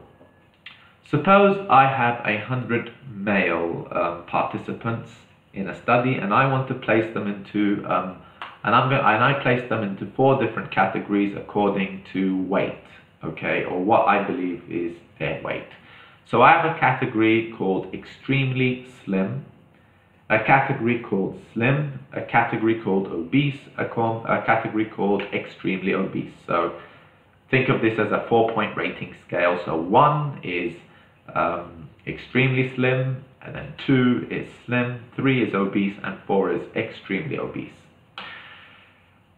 I expect, because I've classified or categorized them in that way, I expect that if I weigh all the people that were placed in category number 1, extremely slim, if I measure their weight on average, I expect that their average weight would be less than the average weight of those who I placed in category number 2, which is slim. Extremely slim, they should weigh less on average than the group slim. And the group slim should weigh less on average than the group obese, and the group obese should weigh less on average than the group extremely obese. Okay? What if I have a situation where I've got the group here, the group extremely slim and the group slim, I measured their weight and for some reason their average weight was identical? Well, it's problematic. If it's identical, then why have I split them in 2 groups? They should hypothetically and conceptually be one group, shouldn't they? Worse than that, imagine I have a group called obese, group 3 obese and group 4 extremely obese, and suppose for some reason the group 3 who are obese actually weighed more than the group 4 or group 4 who are labeled extremely obese. This is very, very confusing. It's very misleading, and like you look at it and say, what the hell is happening here? Okay, so again, because we expect that each group, the group 1 weighs on average less than group 2, and group 2 weighs less than average of group 3. So we expect that group 2 has more weight. They weigh more than group 1, and that group 3 weigh more than group 2, and group 4 weigh more than group 3. Otherwise, what's the point of putting them into these groups? Okay, so this is the exact same thing or this is similar to what we're doing here. Students who are awarded a score of 1, their measure in logits, where they're located on our ruler, should be lower than the students who are awarded 2. And students who are awarded 2 should be lower than the students who are awarded 3. If for some reason the average measure of students who are awarded 1 and the students who are awarded 2 was the same, then again we have a problem. These two, you can't treat score 1 and 2 as 2 distinct, meaningful categories. We need to remedy a situation like that. We need to find a remedy. What else can MFRM tell us about the rating scale functioning? It can give us mean square outfit statistic. This compares the average test taker proficiency measure in logits and the expected test taker proficiency measure. The expected value here is 1, observed and expected measures being equal. It should not be greater than 2 because it would not contribute to meaningful measurement. Now, it's worth noting here that this measure is sensitive to outliers. So expect to find this more when observing scores at the extreme ends of the scale. For instance, on a 6-point scale, the category of 1 and 6 you may find a mean square outfit statistic greater than 2 on those 2 categories because they are the so-called outliers. The MFRM can also give us category thresholds or Rush and Rich thresholds. These should also advance monotonically with each category as we move up the scale. Otherwise, it could mean that our scale is not functioning properly. So these thresholds are the point where students have an equal chance of being observed in 2 adjacent categories. So the threshold between 2 and 3 is the point where students have an equal chance of being awarded a score of 2 or 3. The value should increase by 1.4 logits at least and by no more than 5 logits. If it increases by less than 1.4 logits, then we might want to collapse the 2 categories if it makes sense conceptually. I should have wrote conceptually here. Or remove one of the categories. If it increases by more than 5 logits, we might want to create a new category between them. Again, if this doesn't make sense, Let me give you an example. Imagine you're climbing up a ladder, okay, and the steps are nice, and the distance between one step and the other is it's very smooth. It's suitable for you to climb and make one step after another after another. Now suppose we've got two steps somewhere on that ladder. We've got two steps that are so close together that you can't even stick your foot between them. That is a problem. Why are they so close to each other like that? That is the equivalent of having an increase by less than 1.4 logits between two categories. It means that the distance is so little that there's no point, there's no point having two steps there on that ladder. You should just make it one step. On the other hand, suppose that you're climbing up the steps and then the distance between the step that your foot is on and the next step is so great that you'd need to be like a bloody gymnast just to put your foot that high and make the next step. Then that is the equivalent of having a distance of a value increase by more than 5 logits. It's so great that it would be a lot more ideal if the distance between those two steps there was another step between them. So let's say that the distance between the score of 8 and 9 is so great. What we might want to do is we might want to put a step between them to make the climb more smoothly. So we'll keep the score of 8, we'll make the score of 9 a 10, and then we put a new category called score 9 with descriptors that we hope to fall somewhere in the middle between 8 and 10. Okay? I hope that makes sense to you. The MFRM will also give us something called category probability curves, which is basically a visual representation of everything we just mentioned here. Okay? So let's look at an example of some category statistics. If you look at the first column here, score, this is category 1, so a score of 1. This is category 2, score 2, category 3, 4, 5, 6, 7, 8, 9. First thing you want to look at is category total used, which are identical here, and the percentage. So category number 1, score 1, was awarded 3 times, and it was 0% of the time, so very, very few times.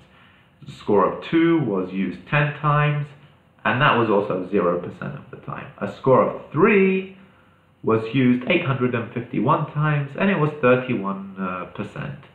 Already, this, without even looking at the average measures and the outputs and everything, we can already see that, do we really need 3 categories here? Maybe we might want to collapse these 3 into 1. If we look at the average measure, which is first, second, third, fourth, fifth, the 6th column under quality control, quality control average measure. Category number 1, the average measure was 0.25.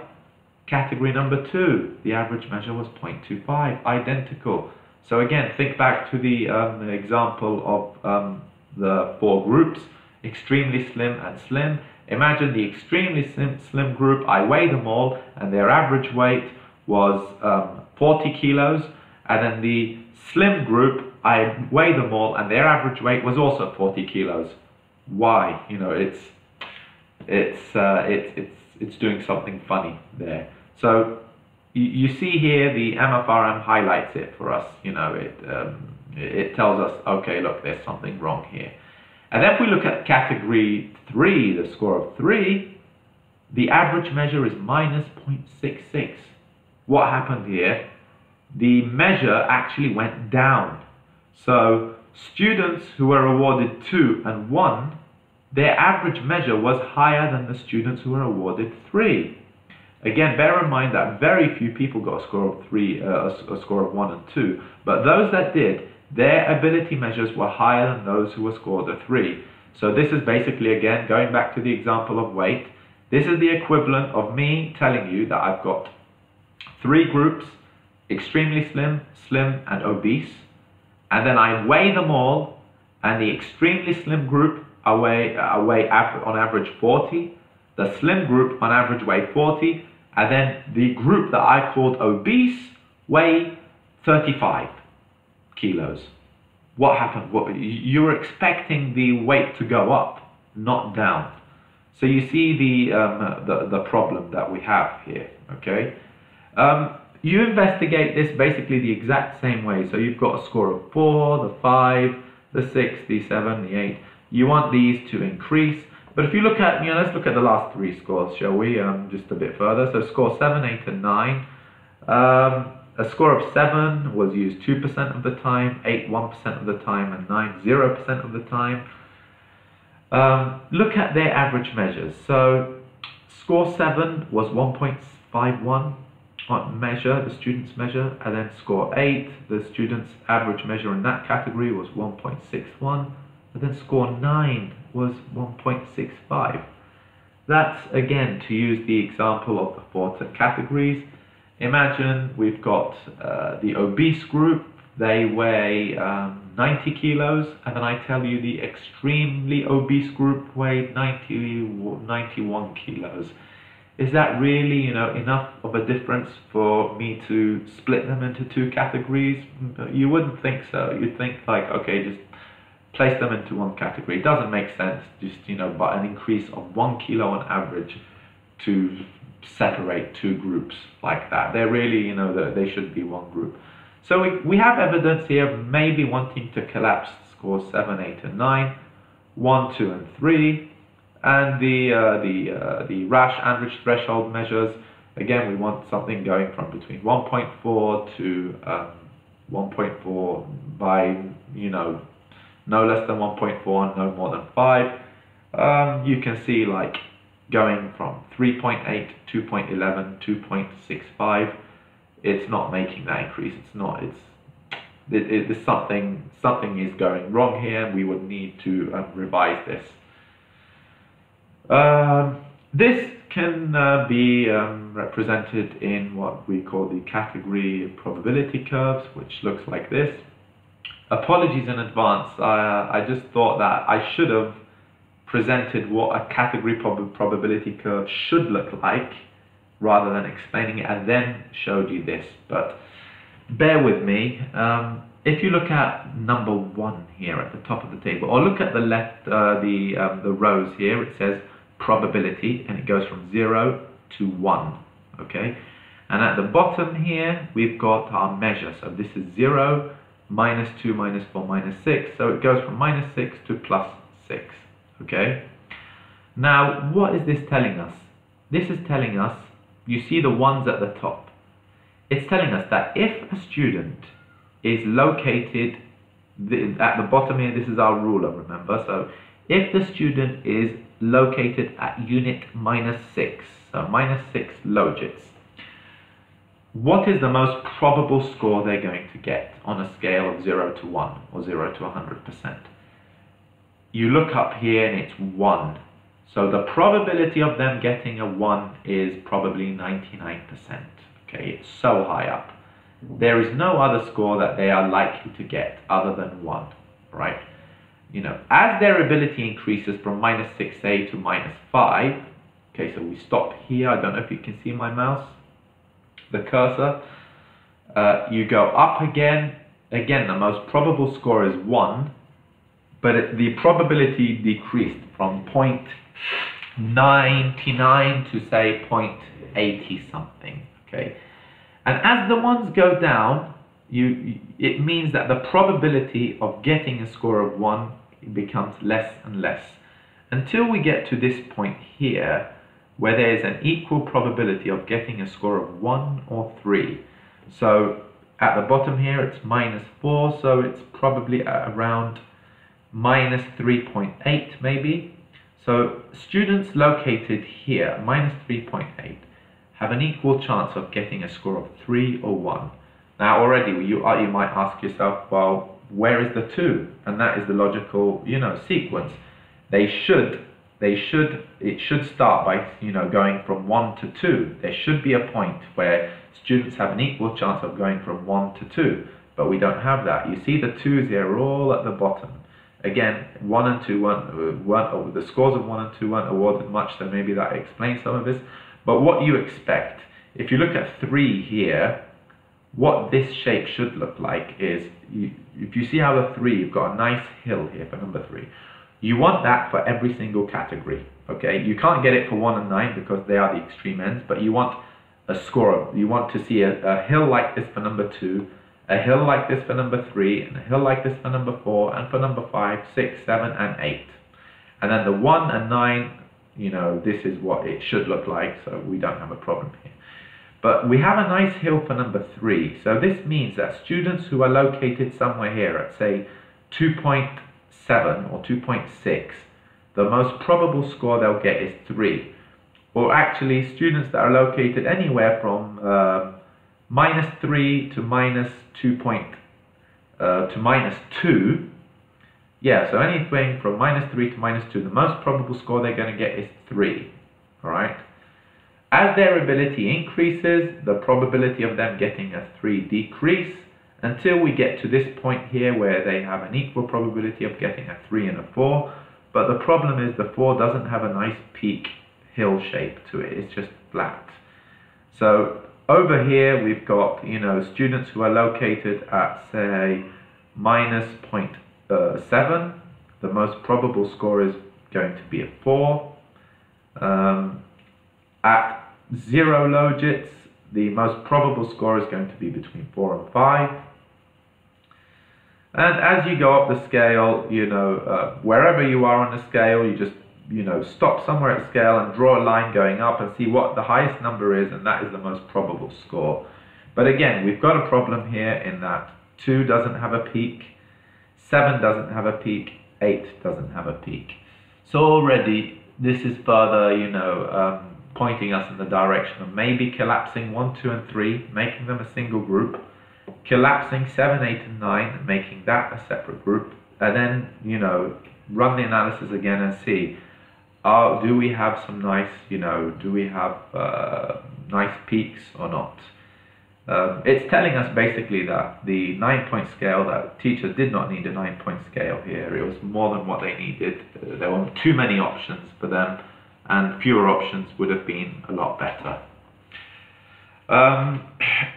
I mentioned a reference at the end by Notch.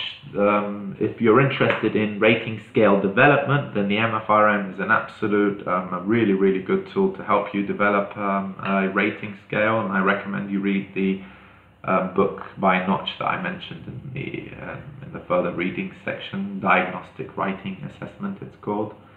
It's a very good book on how to develop a rating scale and how to use the MFRM to help you develop your scale. Okay, the final thing, it's not the final thing, but the final thing that we'll cover that the MFRM can tell us is a bias interaction analysis. So we know that raters have severity degrees, but do raters have any sub-patterns in their severity degrees? Do they have any systematic sub-patterns in their severity degrees?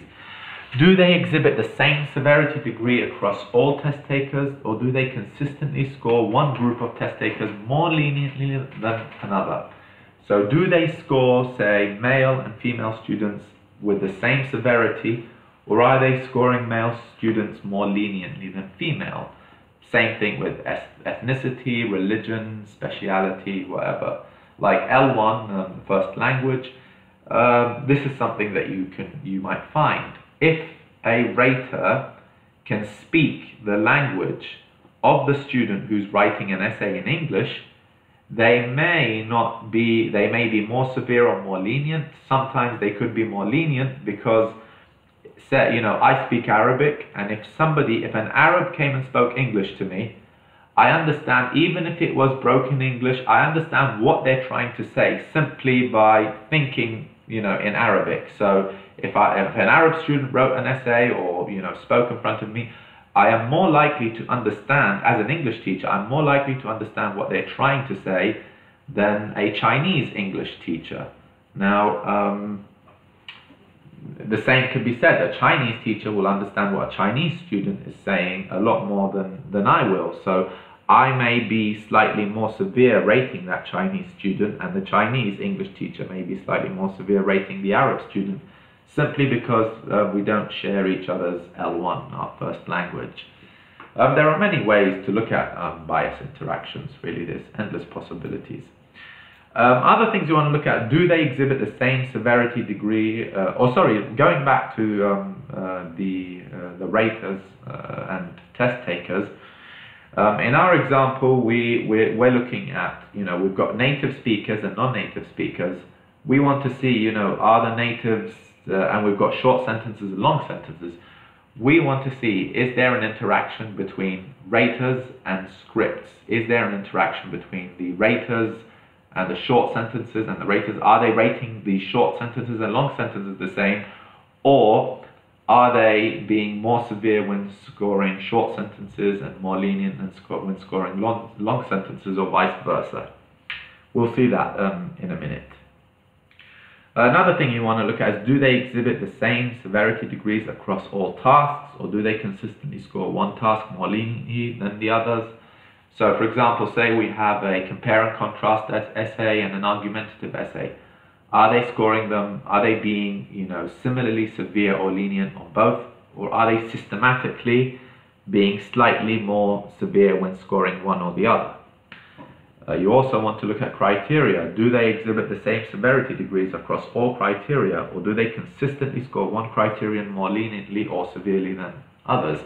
And you definitely find this in the literature, that raters have their own perception of what they feel the most important criteria is, so what is the most important criterion in writing, and they may score what they believe to be the more important criteria more severely or leniently than the other criteria.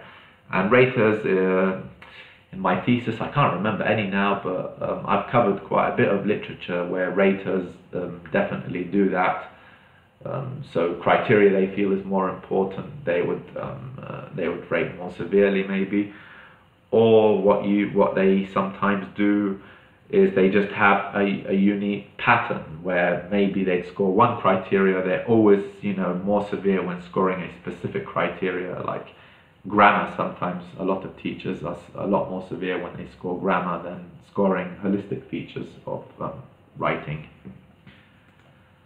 Okay, before we actually look at the bias interaction analysis output, I thought I'd give you an example that will help you understand fit statistics, observed and expected scores, and bias, what happens when we look at a bias interaction. If you look at this table here, we've got three raters, John, Mike and Susan. They scored two tasks, task 1 and task 2, and they used they had three criteria: organization, vocabulary and grammar. If you look at the scores, basically there's a clear pattern to the scores. So John always gives 1 point higher than Mike, and Mike always gives one score higher than Susan. So if you look at organization, John gave organization 9, Mike gave organization 8, Susan gave organization for task 1 7. You will also notice that there's a pattern here for John where he always gives organization 1 point higher than vocabulary, and always gives vocabulary 1 point higher than grammar. So you see John gave organization 9, vocabulary 8 and grammar 7. And on task 2 he gave organization 8, vocabulary 7 and grammar 6. So he's always giving, the first criterion 1 point more than the second, and the second criterion 1 point more than the third. And we already mentioned that, and this is the same pattern was found with Mike. Mike always gives organization 1 point higher than vocabulary, so he gave organization for task 1 8. He gave vocabulary for task 1 7, and then grammar 6. And then for task 2 he gave 7 6 5. Susan did the exact same thing. She gave organization 7, vocabulary 6, grammar 5. So she has the exact same pattern as Mike and John, and she's always 1 point less than Mike and 2 points less than John. So if we come to grammar for Susan on task number 2, so she gave organization 6, she gave vocabulary 5, so what do we expect her to give grammar? Well, remember 7 6 5, 6 5, we expect this to be 4. And we expect this from her pattern with other scripts or other tasks. And we also expect this by looking at her pattern in comparison to the other raters. So if you look at Susan, she's always 1 point less than Mike, so we expect this. Mike gave a 5 for grammar, so we expect this to be 4. And she's always 2 points less than John, and John gave a 6, so we expect this to be 4. So we gathered all that information and we said, right, we expect her to give a score of 4 here. Now, what if she gives a score of 9 here? That would stick out like a sore thumb. Like, what happened here? Or if she gave a score of 1, something weird happened here. This is something the model was not expecting. There is a sort of acceptable range without going into technically explaining what residuals and standardized residuals are. But, you know, you'd expect a 4. If she gave a 5, it would, you know, again, it wouldn't stand out so much. Or if she gave a 3, it wouldn't. There is an acceptable sort of range with a mathematical equation to what is acceptable, but there is a point where the score is just too unexpected. Now, suppose she does this on grammar for every single script and every single task. Then, you know, when you run the bias analysis, it will show that she's being very, very, let's say she gave it a 9 every time here, she suddenly gives it a higher score. Then it will show that she's being systematically more lenient and overestimating the score of grammar if she's doing this consistently on the criterion grammar. Okay, so this will show on the bias analysis. I'll show you how in a minute. This, if she gave a score of 9 here, for example, it will also show up on a table that MFRM will produce called unexpected responses, where there is, we'll come to that in a minute. But this example should help you understand the observed score, the expected score, and maybe help you understand what unexpected responses are and what bias scores are. So with a bias interaction analysis on the table, you're looking for t-values that are greater than plus or minus 2. You want to use the bias chart to get a visual representation and help you really locate some of the bias scores. And you sometimes want to analyze a table which the MFRM produces called the pairwise comparisons. See if you can identify any patterns. I'll show you what I mean by that. Let's first look at the table I mentioned, the unexpected responses. So if you look here to the right, okay, the final column on the right, we've got the criteria. So the criteria was task achievement. The script was script number 4, short sentences, and the rater was rater 62, who was a non-native on part 2 of the study. Now, if you look at the first column, category, so 9, which is a score of 9. So this rater 62, who was a non-native on part 2 of the study, gave a score of 9 for essay number 4 on task achievement. Now, the model was expecting a 5 or 4.9, okay? So there was a 4.1 difference between what the rater awarded and what the model was expecting, okay? So think back to the example of Susan. Susan, you know, the model was expecting, say, she gave a 4 and she gave a 9. It's the same thing here, basically. And you know, the first, second, third, fourth, the fifth column is the standardized residuals. Anything above 2 will come, you know, will show up, or above 3 will show up in this table. I think you can change it to 2, but I believe it's 3 for this table, yeah. So basically you see the difference here, you see what happened. The model was expecting this rater on this script, on this criteria, to award a score of 5 or 4.9, but the rater gave a 9. If you look at the next example, we have a rater who gave a score of 1 when the model was expecting 5.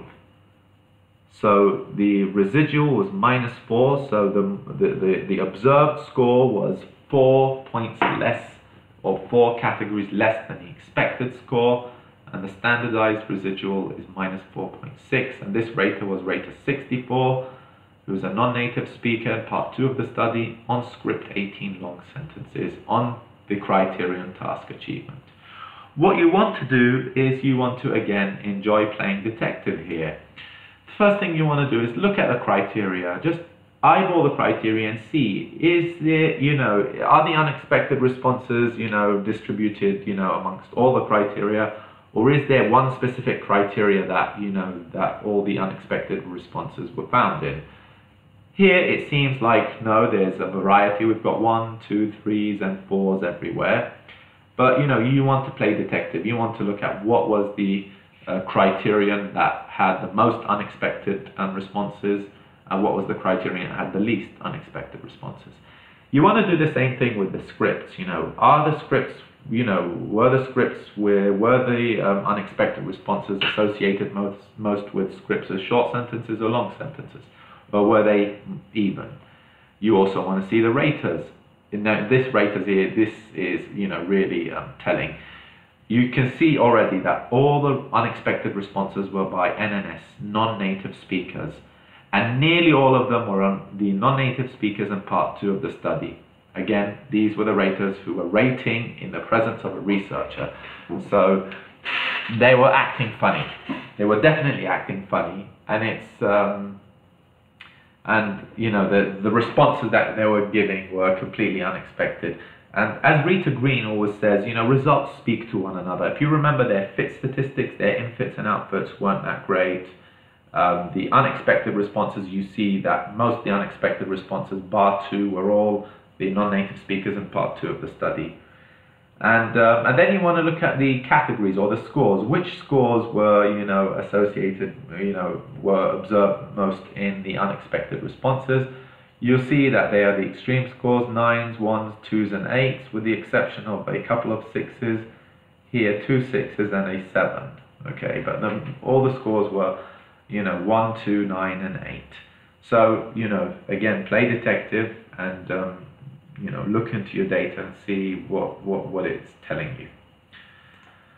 Okay, a bias interaction table will look like this. Okay, if we go to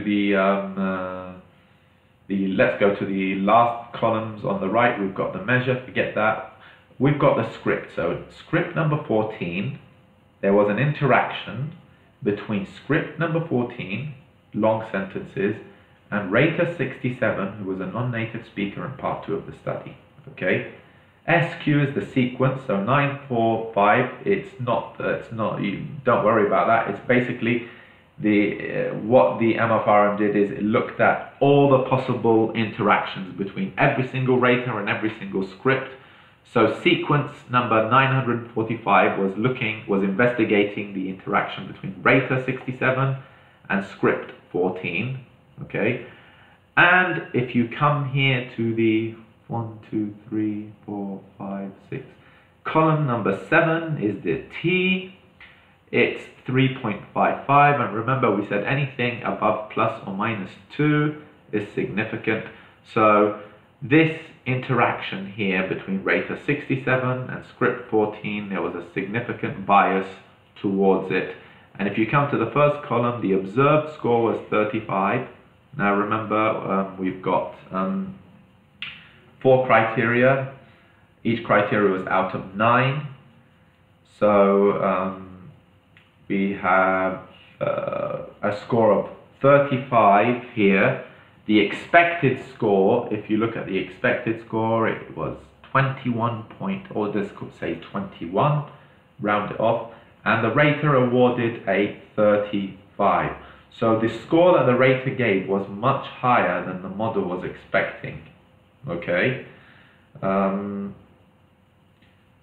35 basically is almost a full mark on all the criteria, because we've got 4 criteria and each criterion was given a score of 1 to 9. So the maximum score that could be observed here is 36, and we have a 35. So this rater basically scored every single criterion on script 14 with a 9 bar 1. Okay. Is there anything else? Yeah, if you look at the T values, the DF is the degree of freedom. The best way of explaining this is think of 4 people who come to sit at a table with 4 chairs. The person that comes first will have a degree of freedom. They can sit in any chair they want. The second person will also have a degree of freedom. He'll have a choice of 3 chairs. The third person will also have a degree of freedom and will have the choice of 2 chairs. The fourth person will come and won't have a degree of freedom and will have to sit in the available chair. So we've got 4 criteria. It's always 1 less, basically. Probability is, less than 0.05, but sometimes it's not that important to report the probability. It's dependent on, the number of observations you have. The T is more important. So, you go through all the t's here that are greater than 2, and you look at the scores. Basically, all the scores here, the t is in the plus, and the observed score is higher than the expected score. If we go to the bottom of the table, same table here, the first column, remember, was the observed score. So at the very bottom here, the observed score was 9 out of 36, remember. The expected score was 20.5, and there were 4 criteria. And if you come to row column 1, 2, 3, 4, 5, 6, 7, column 7 is the t value. I wish I could just freeze the pane like an Excel at the top to show you what this is. But the t is minus 8.46, and it's significant. But minus 8.6. And this was on script 21, if you look at the last columns, by Rater 67, who was a non-native speaker in part 2 of the investigation. What you want to do again here is play detective. You want to find all the t-values that were greater than plus or minus 2. Then you want to analyze them. How many of them were by each group of raters? How many of them were by the native and how many by the non-native? How many were by natives in part 1 of the study? How many were by natives in part 2? How many were by the non-natives and how many were by non-natives in part 1 and part 2? And then you want to see you want to analyze the script. How many of the overestimations, that is, the score was higher than expected, were on scripts with short sentences? How many overestimations were on scripts with long sentences? And the same with underestimations. You also want to see how many natives overestimated scripts with short sentences and how many natives overestimated scripts with long sentences. And then you want to dig further into each group. So you want to see how many natives in group 1 overestimated scripts with long sentences and how many natives in group 2, in part 2 of the study, overestimated long sentences and underestimated long sentences. You want to put all that information in a table, and when you do, you'll have a very telling picture of what's going on here. Now, I should have mentioned earlier that there are 2 types of bias analyses. What we've done here is called an exploratory bias analysis, where we're exploring an interaction between 2 facets. In this case, we're exploring the interaction between facet 1, raters, and facet 2, scripts.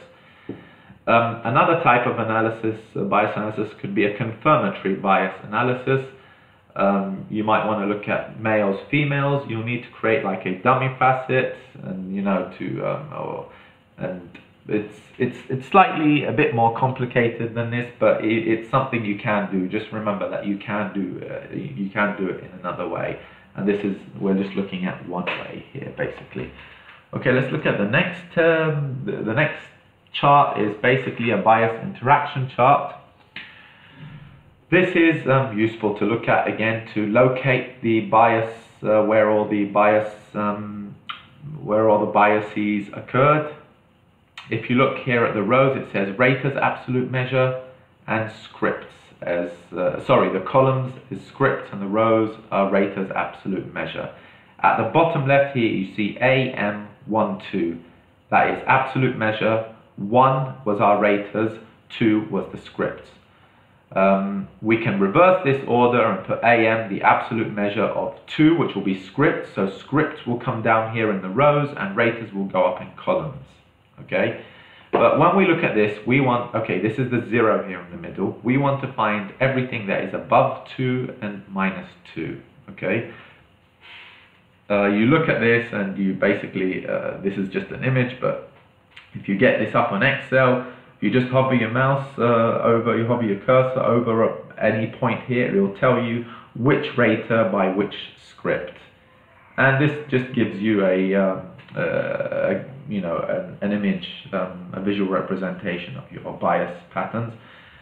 What I will tell you here is it's a bit messy here, but you might want to look at the pattern. You might want to look at each group. You can filter. I'll show you in a minute how to filter. You can filter like all the natives in part 1, and you might want to see the bias pattern. Are there Are they all within the plus and minus 2? And, you know, where are they going up above 2 and where are they going down on which scripts specifically?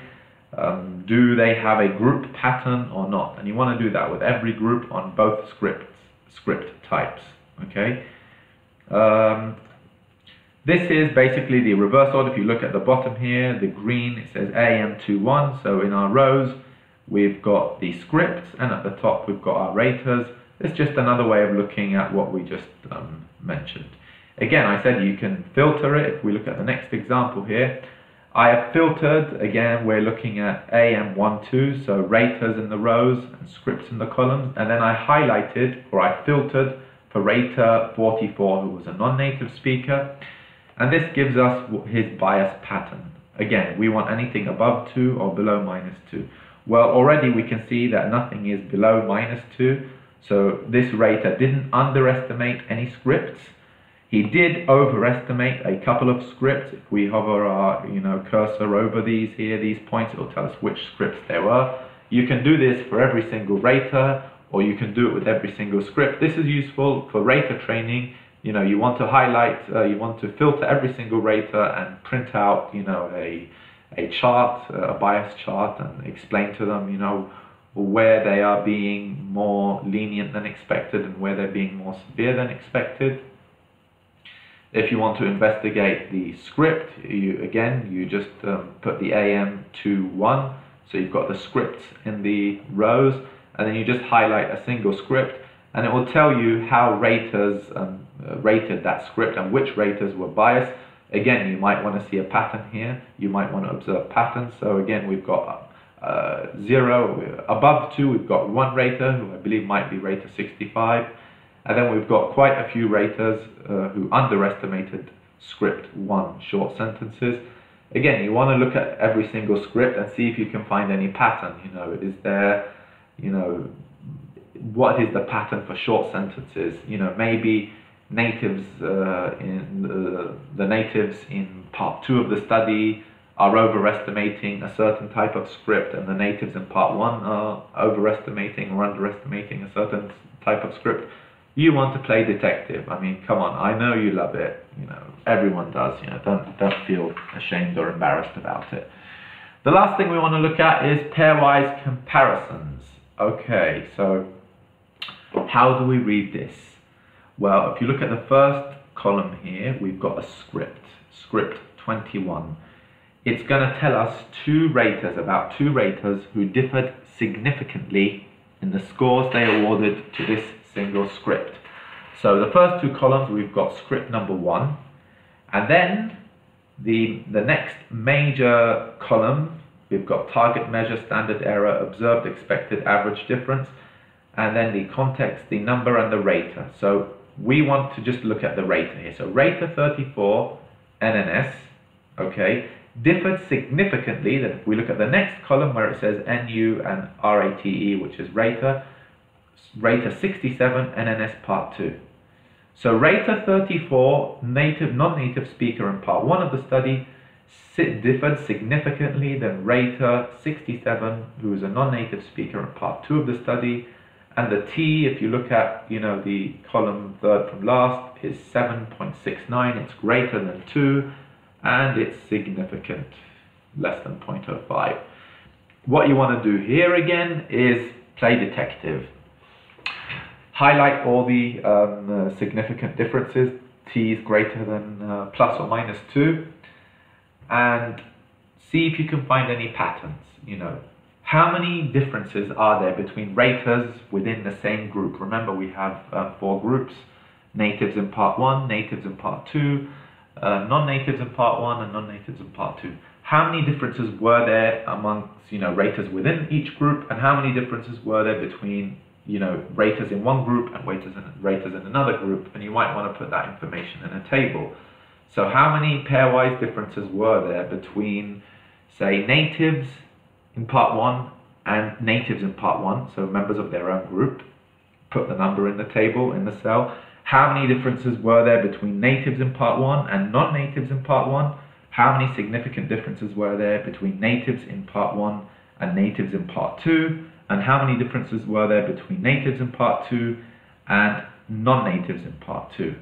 You also want to look at the scripts, how many differences were there on scripts with short sentences, how many scripts were there how many differences were there between raters on scripts with long sentences, and who were these differences between, basically. Were they distributed in an even sort of way where each group was differing, or was there a particular pattern like this, group 1 and group 2, or group 1 and group 3? All of this is basically where you get to be a good researcher or a good language tester and play detective. Another way of looking at pairwise comparisons, if it makes sense, I can't stress that enough, is looking at it the other way around. So if you look at the first column, we've got a rater here. And then we've got, in the first major column here, it says context, NU script. So 11, so script 11, which was short sentences. And then in the next column, under context, NU script, it says script 13, long sentence. And then we look at the T, it's 7.69. So what this first row is telling us is that rater 65, who was a non-native speaker in part 2 of the study, awarded significantly different scores between script 11 short sentences and script 13 long sentences. Now, I mentioned this, I said, if it makes sense. Well, you sometimes expect significant differences between scores if their students are significantly different in their ability. But if you have reason to believe that two scripts were, written by students of similar ability, and in such cases you might want to look into these. You might want to say, right, highlight certain scripts that were very similar in terms of ability, and then point out, why was this rater, scoring one script significantly different than the other. You also want to do the exact same thing. You might want to make a nice table and mention how many significant differences were there between scripts with short sentences and long sentences, and then how many significant differences were there between scripts with short sentences and other scripts with short sentences, and then how many differences were there between scripts with long sentences and scripts with long sentences. So between the two groups, short versus long, and then short versus short, and long versus long. You also want to look at, the raters. Who were the raters that significantly differed on short versus long? Were they mainly part of a particular group, or were they from all the groups? And you want to see, who were the raters basically who differed significantly on short v short, who the raters were that significantly differed on long v long. Present that all in a table, and it should give you, some very interesting information about your data. Okay, I think that was the last slide. Yes, these are the references and further reading. The first reference, Barqawi, is something I recommend everyone read. It's a very simple introduction to multifaceted Rash analysis. It's quite easy to follow, and I recommend you begin by reading that chapter. Thomas Eckes' book, or Eckes, is probably my #1 reference for MFRM, along with the Facets tutorial by Mike Lineker. You have to basically read Thomas Eckes' book if you're interested in facets, many-facet Rash measurement. It has so much more, detail than what I mentioned here in this brief presentation. Rita Green has a good chapter on many facets Rash analysis, but she doesn't go into much detail, but her book is very valuable. I mean, it's only a chapter. She has, lots of chapters on lots of different other things. But our chapter is very good if you're, for creating a specification file. So it's a good base for you to build on. She doesn't go into any partial credit models or bias analyses, pairwise comparisons, and all that good stuff. But that's understandable because she's got so much other stuff in her book. McNamara has another good book, worth reading, especially chapters 6 and 5 for technical, understanding of what Rash analysis is. I recommend those two chapters highly. I mentioned the Facets tutorial, parts 1 and 4 by Mike Lineker. I also mentioned, the rater effects, the two articles by Myford and Wolf, and the rating scale development. The book by Notch is a very good read if you're interested in developing any sort of rating scale for assessments. Okay, now the moment you've all been dying for, conducting an MFRM using the Facets software. Okay, let's get out of here and let's open Facets. Okay, so when you open Facets, you shouldn't have any trouble installing Facets. If you do, shame on you. I'm terrible with computers.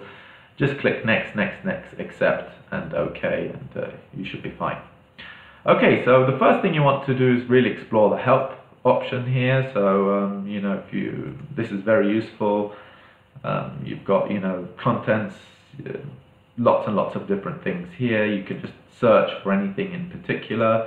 Begin by fiddling with this basically before you do any sort of facets analysis, and feel free to use it when you're actually running an analysis as well. So the first thing we want to do really is create a specification file. You see here it says specification file name, but we don't have one yet. So what we want to do is we want to create one. Now if you're very good, you can do edit from new, but we're not very good, are we? So we're going to edit from template. Right. This basically is a template of a specification file. It's got the very basic things that you need for a facets analysis. So title, let's give it the name Nasty Teachers, because all teachers are nasty, aren't they? And then facets, we want how many facets do we have here? Remember we said we've got teachers, scoring scripts, and using criteria. So we've got 3 facets. Positive, this is, sorry, beg your pardon. Okay, so this is the facet that we want to list positively. Okay, so more measure means more score. Usually you put test takers as positive and everything is negative, but I personally prefer to put all my facets as positive, so more means more measure means more score. Okay. We also want to put in a thing called inter-rater equals 1. That will tell us the observed and expected percentages. Positive, so we want 1, 2, and 3. We want all our facets. Okay, non-centered, put the usually floating facet here. This usually is the facet of interest. What are you investigating? If you're investigating test takers, you want to put test takers here.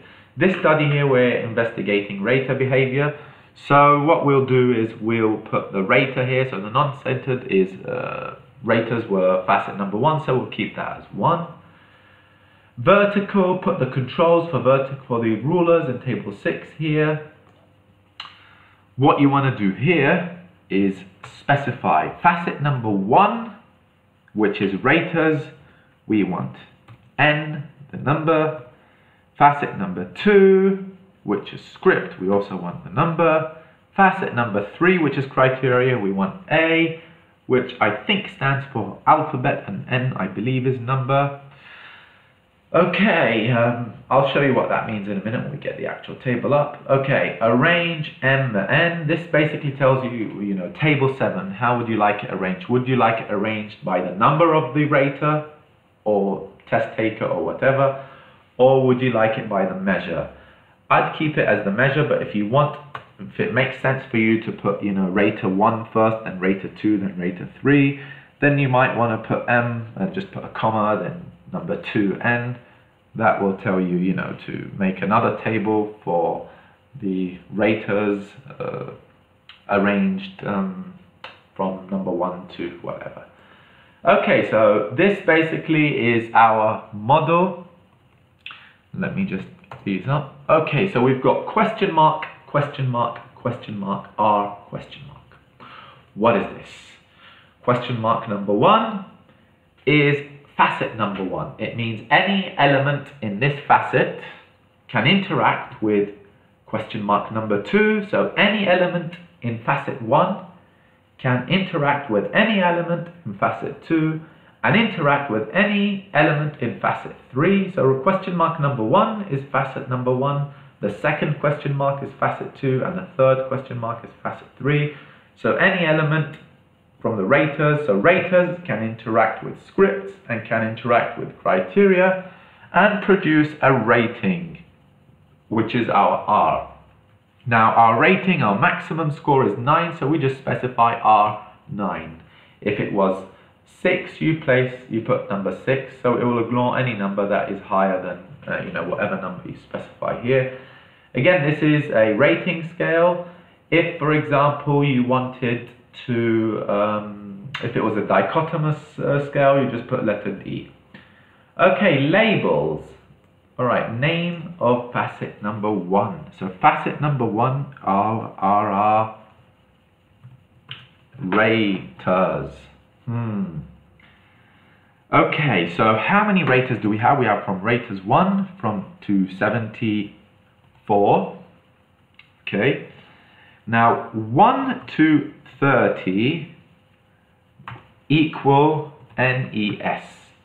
Okay, we want to create some groups now. So we want to specify that any rater whose number is between 1 to 30 is a native speaker in part 1 of the study. So 1 to 30 equals NES. Now we also want the facets to treat this as a separate group and give us group statistics for this group here. So we put 2 commas and we name this group number 1, right? And then we do the same. We got 31 to 60 equals non-native speakers in part 1 and 2 commas and 2, so this is group number 2. So 61 to 70 equals non-native speakers in part 2 of the study and 2 commas 3, so that's our third group. And 71 to 74 equal native speakers in part 2 of the study, and tell facets this is our fourth group. Okay, now we could technically give each rater a name if we've got a few raters and we want their names to appear. We could say rater number 1 equals Rudy Poo. Rater number 2, name Ben Dover, and so on and so forth. Okay, but no, we don't want any of that, do we? Okay, so the little star at the bottom here is just telling us, okay, end of facet number 1. So facet number 1 has ended here. Now we've got facet number 2, which we will call scripts. And again, how many scripts do we have? We have 1 to 24. Then 1 to 12 are short sentences. 13 to 24 are long sentences. If it made sense, to look at, if you're looking at the test takers, you could put their names basically here. So 1 is whoever, 2 is whoever, and just, put their names down, but we're just looking at a group. All right, let's not forget, we wanted facets to also produce a separate table for each group, so we'll put 2 commas, and this is group number 1. And for the long sentences, we'll put 2 commas and number 2, so this is group number 1 with the script, and this is group number 2. Now, okay, we've got a third facet, but the template doesn't say number 3. What do we do? Simple, just type in number 3, comma, and the facet is criteria, and we do basically the same thing here, okay? So we've got 1 to 4, 1 equals task achievement, 2 equals coherence and cohesion, 3 equals lexical source, 4 equals grammatical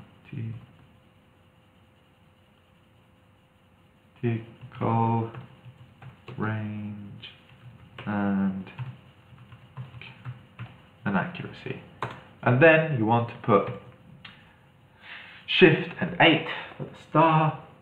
And that is the specification file. Now all we have to do is enter our data here. Okay? So what we want is we want a data here where number 1, the first number, will represent the raters. So if we have number 1 here, it means rater number 1. Number 2 would mean rater number 2. And then we need the second column to be the script. So again, if we see in the second column number 1, it means script number 1. And then the third column we want, for the criteria. So we want 1 would be task achievement, 2 to be coherence and cohesion, 3 lexical resource, 4 grammatical range and accuracy. And the last column should be a score out of 9. So I've arranged them for you here. After reading Lineker's Facets tutorial, I came across a way that would make actually more sense. So again, we've got rater, script, criterion, and score. So rater number 1 on script number 1 on criterion number 1 gave a score of 4, which is task achievement. And then on criteria 2, he gave 5. And then criteria 3, 4, and then criteria 4, 5. So this is, these are rater 1's scores for the 4 criteria on script 1. And then, you go all the way down. Another way of doing it is, having, instead of doing that, what you can do is, sorry, let me just, so your criteria 1, 2,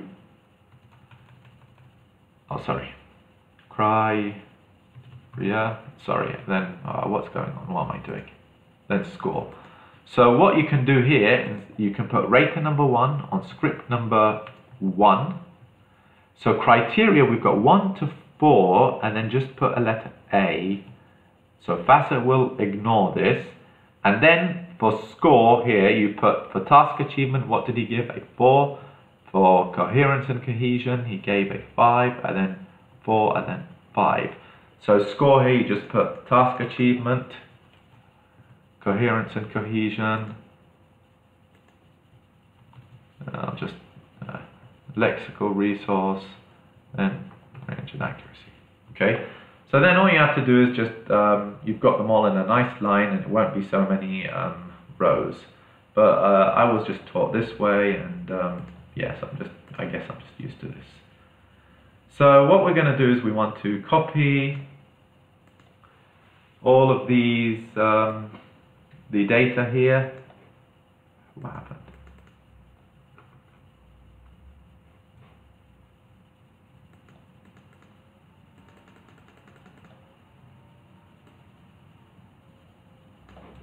Oh, come on, what's going on here?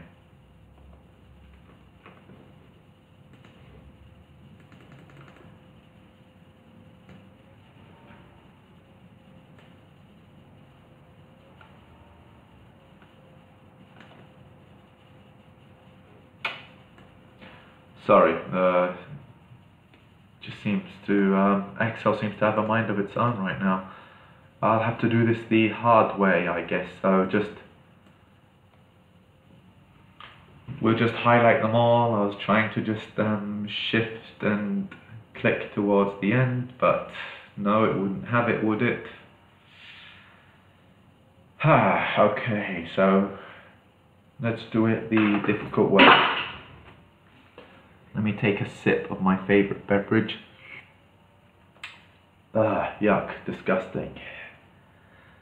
Note, never mix student tears with pumpkin spice. They don't go well.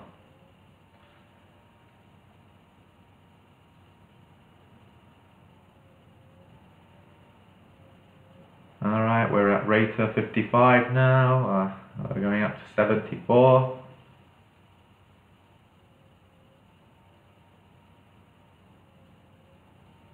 I'm sure there's probably a quicker way to do this, but okay, so we just copy, and where was our facets? template. Okay, so we'll just place it here. Control V. Alright, here we go. This is all our data.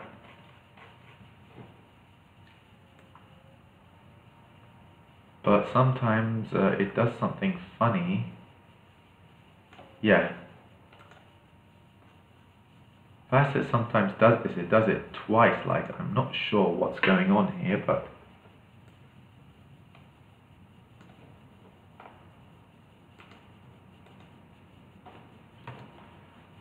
okay, yeah, just for some reason it just showed the table twice. Okay, so this is basically a specification file. You can save it and save it as a desktop and call it Nasty Teachers Specification File. Yep. Great stuff. Then we can close this. Now we go back to facets again and specification file name and look for Nasty Teacher specification file on your desktop. Yep, that's it. Click open. You could say specific file edit. I might as well save you time now. I was going to run this analysis and then do a bias and then I'll do a partial credit, but let's do it. If you do it like this, you're going to get some basic results, basically. Okay, you'll get the basic rating scale model. But if you want to bias analysis, you can just put a B here and a B here. So it's telling us, look for a bias interaction between raters, because the first question mark was our raters, and the elements of the second facet, which was the scripts. But I've already showed you the script result, so why don't we look at raters and criteria. Let's see the interaction between raters and criteria, shall we? And we can save this and click OK. So this basically is going to create an output file, so we just save it on the desktop and say open. Now it's doing what's the JMLE, the Joint Maximum Likelihood Estimation.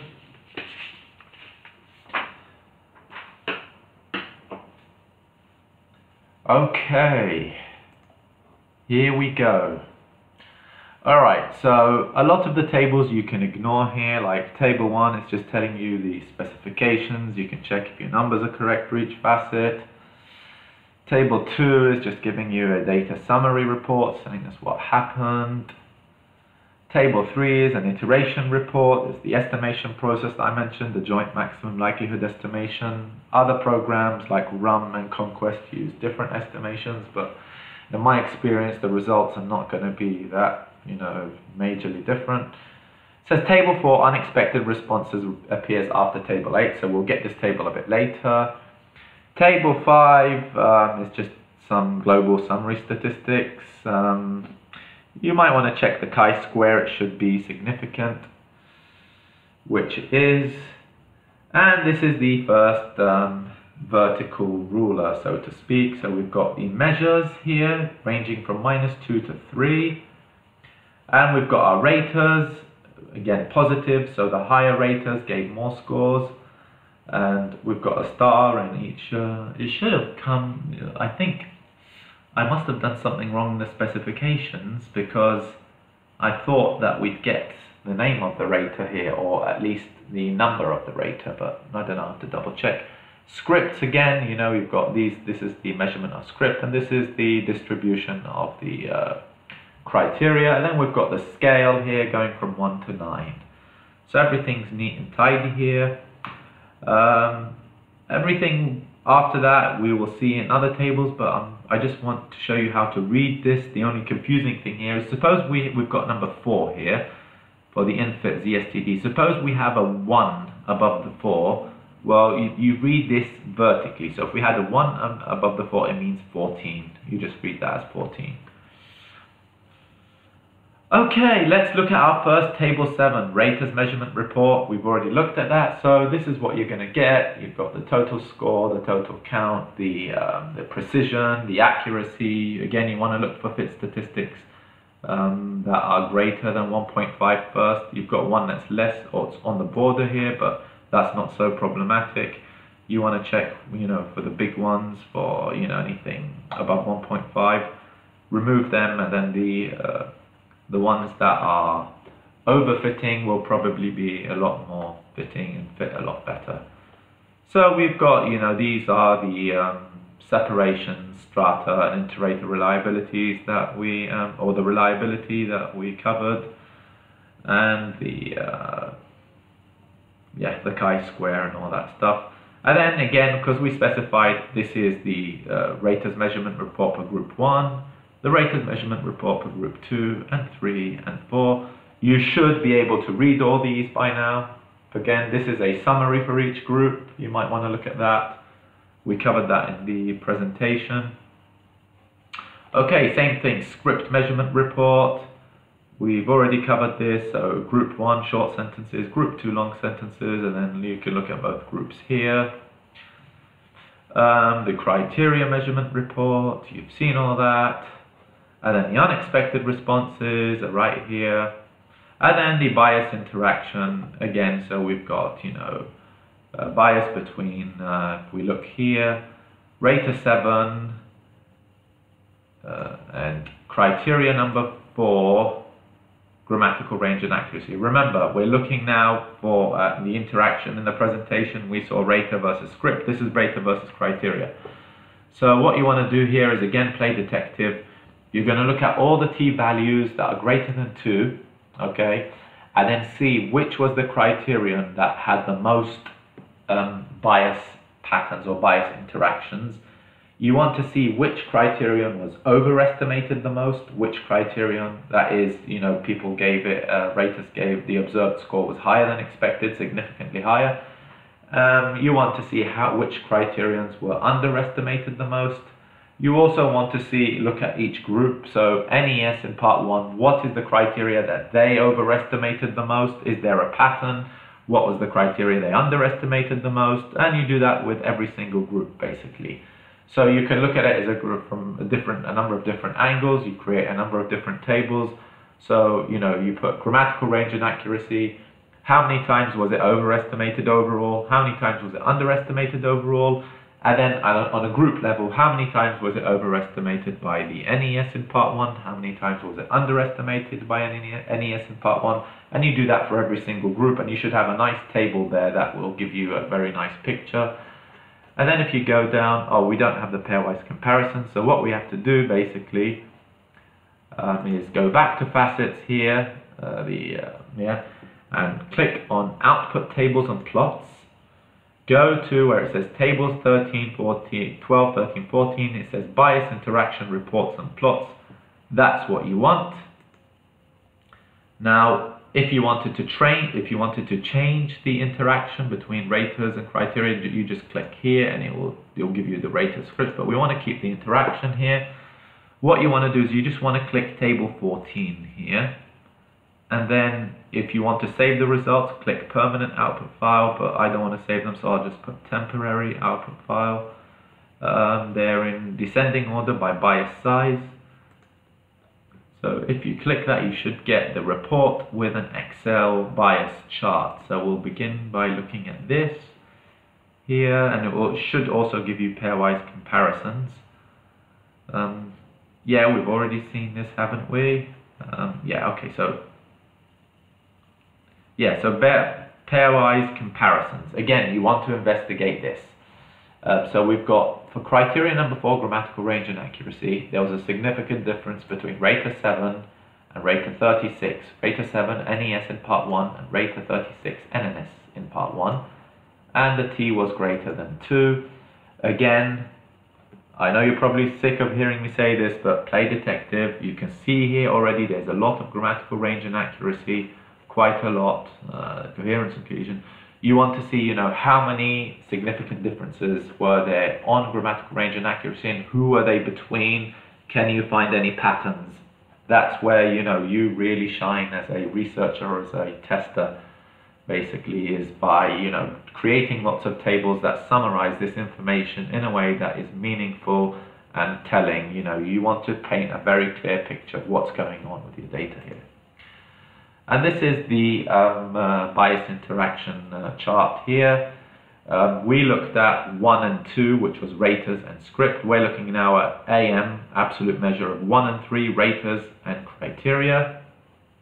You've already seen this, but I'll just show you how to filter. You just click on the filter, deselect, select all, and if you just highlight one of them, it will show you how rater 1, the bias patterns of rater 1. Again, you want to look at anything above 2 or minus 2, right? And if you want to rearrange it, to have the criteria in the columns and the raters, if it makes sense to do this, you might want to filter and just look at one criteria, for example, task achievement. You want to see the pattern there, coherence and cohesion, lexical resource, grammatical range and accuracy. Already you can see grammatical range and accuracy is very different than all the other criteria, can't you? All the bias is going down, okay?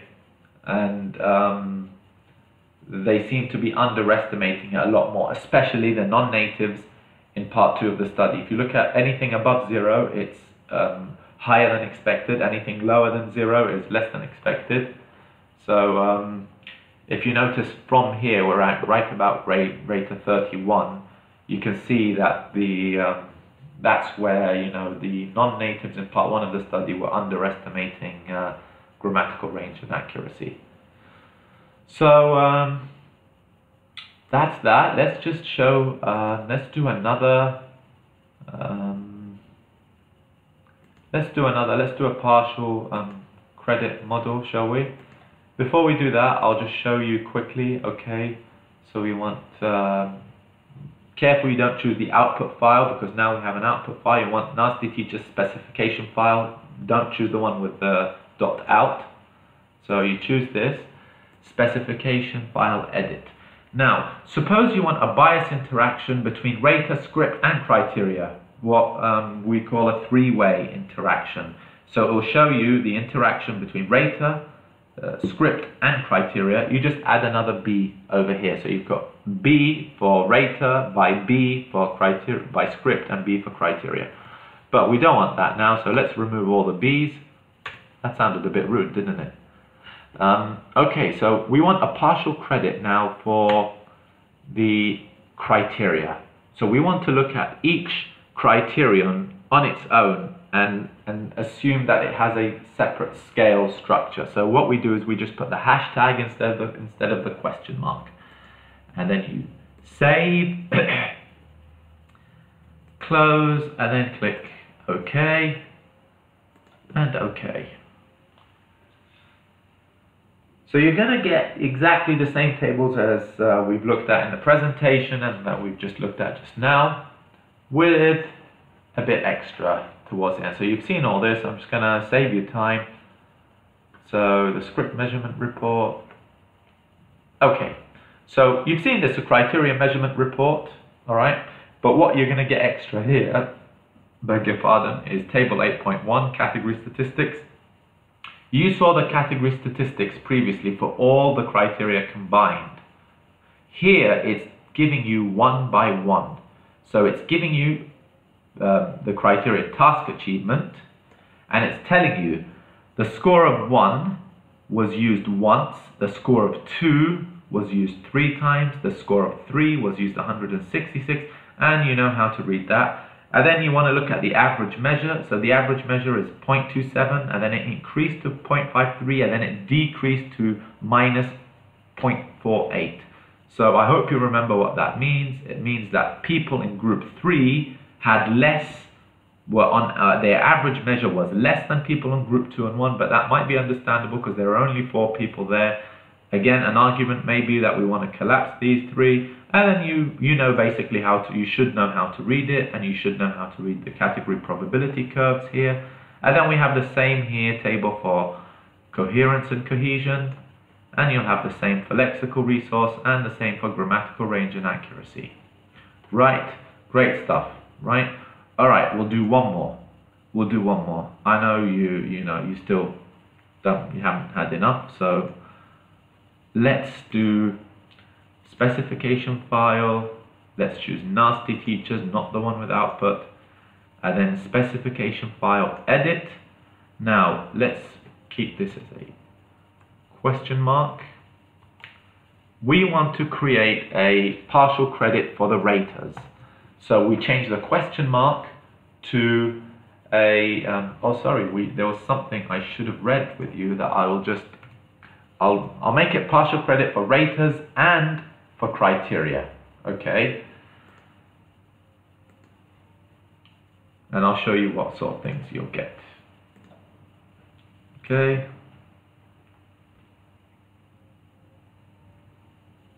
All right. Take a deep breath. I forgot to show you the vertical ruler, but this is our vertical ruler. Now, before I know, I can hear you. What is this? Shh. Calm down. Calm down. Okay? This is basically, you don't have to read that, because we've got every single rater by every single criteria. It's just given us a table that cannot be read, basically. I'll show you how it can be read in a minute. Basically, okay, we want to go down now, so yeah, so let's look at this here. This is a partial credit now. We've looked at the category statistics.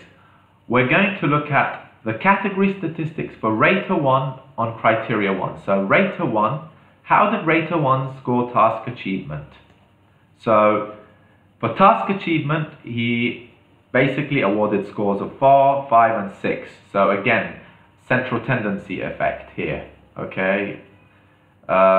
The total counts here, the percentages, and then the average. And this is funny, for Rater 1, the raters that got a score of 5 actually had less ability than those who got a score of 4. And yeah, so it's going to tell you for every single rater how they scored every single criteria. You could do a partial credit for every single script, where it will show you how all the raters scored every single script. But I will do this one more time. Let's exit and restart facets. Go to the specification file. Let's choose Nasty Teachers. Specification file, edit. Now let's change this to back to a question mark. So it's rater by script, by criteria. And by criteria we want partial credit. Save this and then click OK. Open.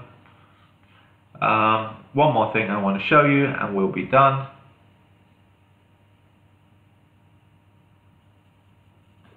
Alright, I just want to show you the vertical ruler, what it will look like when you have a partial credit. It will look like this, basically. So you've already seen up to here. Now we've got S1, S2, S3 and S4. That's basically, if you look at the bottom here, telling you S1 is task achievement, S2 is coherence and cohesion, S3 is lexical resource, S4 is grammatical range and accuracy. And you can see the steps here are uneven. So going from 3 to 4 on task achievement is more difficult than going from 3 to 4 on coherence and cohesion. But going from 5 to 6 on coherence and cohesion is more difficult than going from 5 to 6 on task achievement. Going from 5 to 6, going from 4 to 5 is the most difficult for grammar. And it's the easiest to go from 4 to 5 on lexical resource. And basically, you know, that's how you read the steps as we mentioned. So you can see here that a 5 on task achievement is not the same as a 5 on lexical and coherence and cohesion, which is not the same as lexical resource or grammatical range and accuracy. Right. I think we've covered a lot, and if you've been patiently watching, then pat yourself on the back, well done.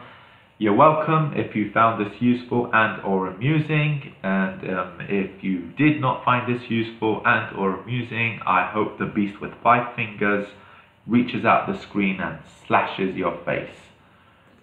Thank you very much, and goodbye.